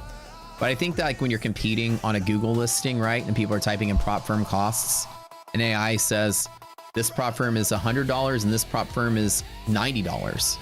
But if it's $100 with 10% off versus $90 with no percent off, they're both $90, but a knee-jerk decision could eventually be made for the lower listing price. Although statistically, or like actually like in real retail, that's actually the worst decision. People usually always gravitate towards where the sale is. If you had two products and one was $90 and one was $100 and 10% off, people will buy the $100 that's 10% off because they see the $100 as being valued more for the same price. They're more likely to buy something with the sale. This is like marketing 101. And the idea that you wouldn't offer a discount does actually hurt your own sales. I think anybody that knows, you guys understand what I'm saying, right? You don't value $90 and $100 at 10% off the same. You would value the $100 with 10% off. Melania and I are with her in every way. And it'd be slightly better deal. Let me find where Trump is talking. Let's go. Breaking, but as you know, Susie Wiles does serve as the president's chief of staff. All right. She was an advisor to him going back to his campaign and was very instrumental in him making that historic political comeback and then eventually being tapped as the chief of So president. we actually we just learned have from the president through a in our Truth team Social meetings post, have been she does kind of have like early stage breast asking the cancer. We're headquarters still awaiting and my an fund, we're announcement like, where can you the bring campaign back center the where President discount Trump is expected again? to take Because questions. here in just a little You know, bit. raise We your have a prices number and of offer a key speakers discount. that we're expecting to hear And, from possibly as well. everybody That kind of includes wants House it Speaker Mike to come back, Johnson, so. you have Ambassador Rick Grinnell, you have Attorney General Pam Bondi, Robert Kraft. Yeah, like I said, I think it's just a general sales trick that having a sale is always good, you know, and that's why these prop firms always have perpetual sales, because, you know, it's perceived values, we'll you go know, ahead now and should we value take our first saved. break of the hour? Let's go ahead and take our first break of the hour. We'll have more You know, news you for save, coming like up you have in a just little bit. perceived, sorry, Ryan perceived Schmelz, thanks for value watching Live Now from that the Fox. more expensive account with the sale is actually worth more than the account that's just listed at a lower price. But like I said, everyone has their own business goals, and that's their decision to make. But most of us in the team, the hosts and everything, we're like, can you bring back the 5% discount? Because you guys loved it. I was like, raise your price and just do 10% to 5% discount. Because what they said is that people find the no need to use the code to begin with, you know? Like, you're basically just tipping your favorite streamer using the code. You're not getting a discount anymore.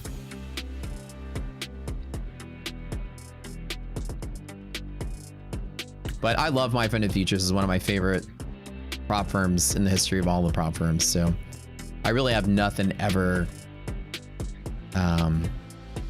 bad to really say about the business. They're as clean as it gets when it comes to how the firm should be in the space. Hold on.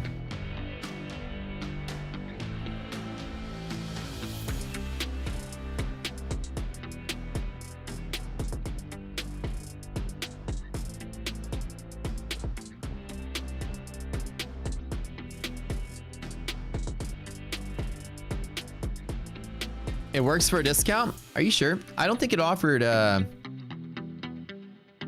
don't think it offers a discount, but double check. It does have a discount? No, I don't know. Double check that. That would be news to me if it did, because we've had meetings about it not having a discount with the whole team.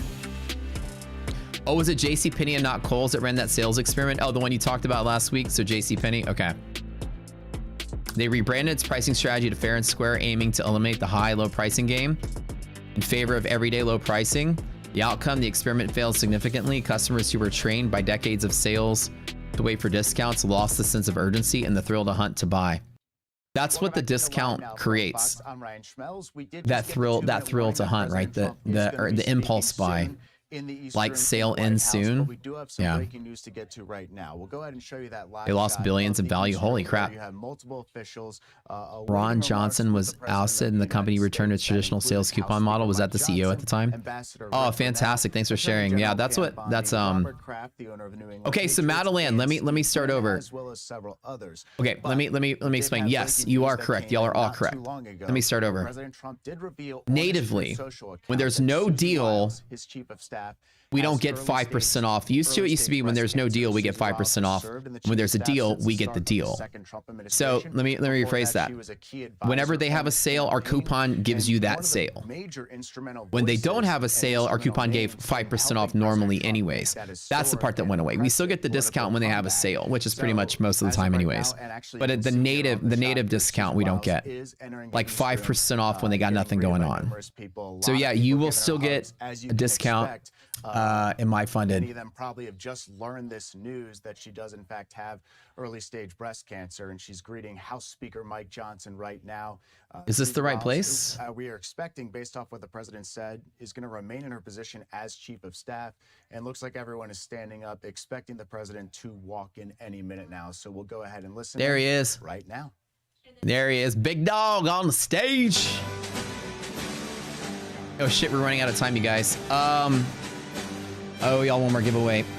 Whoopsie. What was it going to be? Lucid. Type it in. Hold on. Shoot, we're going to have to carry over to My Funded TV to finish this off. Type in Lucid real quick, guys. Please, Susie.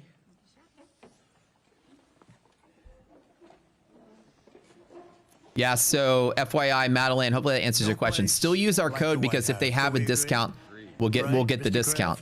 It's just like natively, we don't get a native discount anymore at 5%, which is what it used to be. So when they don't have a sale, we don't get a discount. But if they have a sale, then Rocket Suiter code will give you the My Funded Futures discount. For the Trump Kennedy Center, but we'll go into a couple of other things that we have the media present. Man, his It's always voice present. sounds so Unfortunately. tired. I mean, he's getting old, but man, like listening I'll say to a him few talk words about what's happening compared to in how the he Middle East. talked And if you have a couple of 8 questions, years ago. we'll do that, and then we'll get on with our board meeting. So, thank you very much for being here. We have His voice just sounds so a tired. wonderful group of very, very smart, talented patriots at this table. Our powerful military campaign to end the threats posed by the Iranian regime continued in full force over the past right. few days. They have been Swing the wheel. This is for literally Lucid 25K. obliterated. The Air Force is gone. Almost spin it. The Navy is gone. Wait, it didn't spin. Many What the heck? ships have been sunk. They're warfighting ships, but I guess they didn't know how Okay, to it use didn't them. spin. Hold on. And anti-aircraft 5, is decimated. 4, Their radar is 3, gone, and their leaders 2, are gone. 1. Other than that, they're There we doing go. quite well. They've been a terror for 47 years, and now I guess the world, through the United States, with the help of Israel, is doing what should have been done many years ago. Should have been done many years ago. Since the beginning of the conflict, we've struck more than 7,000 targets across Iran, and these have been mostly commercial Money and maker military aspiration 8943. We've Here's your chance to achieved make some money. a 90% reduction in The their free prop ballistic account. missile launches and a 95% reduction in drone attacks. The missiles are trickling in now at very low levels because they don't have too many missiles left. We've also attacked the manufacturing plants, where the places where they manufacture the missiles and the drones, and that's going on today. We just hit 3 of them today. And it's getting very hard for them to manufacture. More than 100 Iranian naval vessels have been sunk or destroyed over the last week and a half. That has to be some kind of a record. Additional strikes continue to launch from all directions every single hour. And as you know, we attacked Carg Island and knocked it literally, destroyed everything on the island except for the area where the oil is. I call it the pipes. We left the pipes. We didn't want to do that, but we will do that. We can do that on 5 minutes' notice. It'll be over. But Congratulations, guys. All right, do me a favor. You guys know if you won the account, you know the rules. Go to the Discord, go to the Constance channel, talk to Slacks or admin. Discord link is in the description below the video. Send a screenshot of your YouTube ID to him, and Slacks will hook you up with your account. It'll take a long time to rebuild that. We are aggressively dismantling Iran's defense industrial base, and ability to rebuild its missiles and drone capability is getting down to close to zero. And we're hammering their capacity to threaten commercial shipping in the Strait of Hormuz, with more than 30 mine-laying ships destroyed. We hit, to the best of our knowledge, all of their mine-laying ships. Now they can put them on other types of ships, I guess, and drop them in. But we don't know that any have even been dropped in. We're not sure that any have been. That's a big negative for them if they do it. It's a form of suicide. But we don't know that they have dropped any in. But we've hit all 30 of their ships and destroyed them. They're all at the bottom of the sea. We strongly encourage other nations whose economies depend on the Strait far more than ours. You know, we get less than 1% of our oil from the Strait, and some countries get much more. Japan gets 95%. China gets 90%. Many of the Europeans get quite a bit.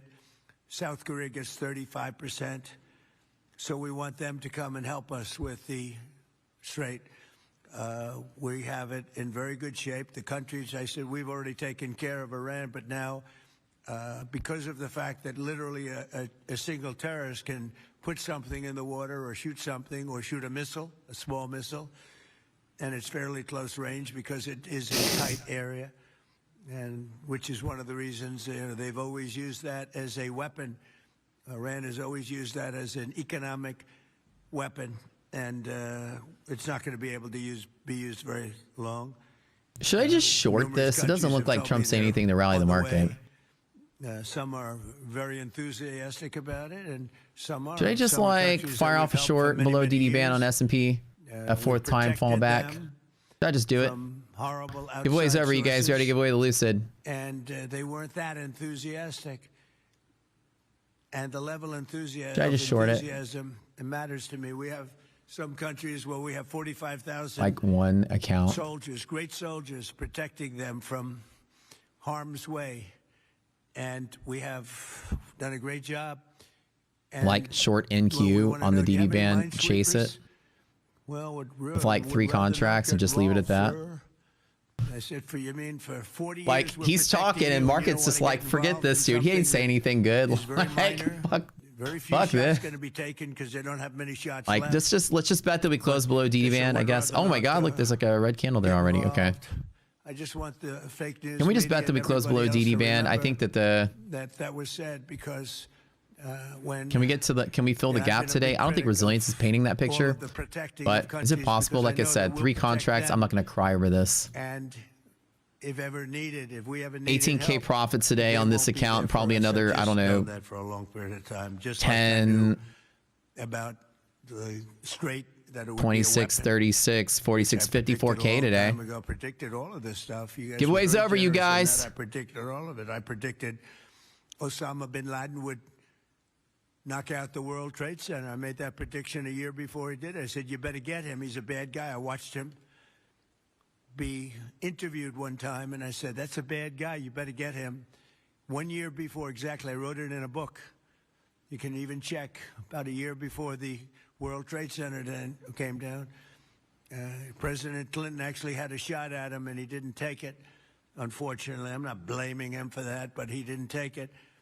And he ended up I'm gonna knocking bet that down we the stay World below Trade DD Center, but band. I predicted that too. I predicted a lot of things. We strongly encourage other nations whose economies depend on the Strait for blood. I mean, you know, these people literally need it. 95% of their energy or their oil comes out of the Strait. And Yeah, make they sure should when you be guys are removing in here comments, very don't happily ban people, helping us. just remove the comments. And it's incredible. We have such great. We're number 1 in oil by double now. Make We you guys a drill, mod. baby drill. I can We're do that. double any other nation, and it's going to be soon. But no, triple just make sure if any I other make you a nation, mod, and that doesn't don't include ban Venezuela, people. who's been great, by the way. That's the rule here. relationship with Venezuela. All right, here you go. Congrats, fantastic. Adam. You are always here. Millions, literally millions of barrels of oil are being taken out, and it's been a great help, and it's been to their great benefit. The president has done a really All right, good job. son. All right, both of you Get along guys, with them really welcome to the well. club. But Just we've make taken sure, out yeah, just millions remove of comments barrels manually. Don't of ban oil people. And brought Yeah, I gotta go. Houston and Ooh, other it's my fun to TV places time. for, Okay, friends. to the Thanks for tuning in. I love you. Thanks for being part of the TV refineries show. I set up love it. specifically for that. My friends, y'all are the And it's best. been Thanks for a tuning great- in. it's been a great I'm shorting this. relationship, Why the hell not? and, more and more is happening. See what It's a happens. But we'll tremendous see y'all oil tomorrow. Come to source, MyFunded TV. There's a link we're that getting, Slacks is posting in channel. we're stepping Click it up that. very Support us over on rapidly. The big MyFunded TV companies are over at going in. Lunch Money with Matt. I And really they appreciate will that. After that, come back here in an numbers hour, and Neon will be in a streaming pretty live on the short period channel. of time, numbers that they've never been I'll see y'all able to later, do my with friends, what and we're have a great doing. day. There's a lot of oil under that land. We strongly encourage the other nations to get involved with us and get involved quickly and with great enthusiasm. I have that from a number of them, and I'd like to say their names, but frankly, I don't know if they would want me to or not, because maybe they don't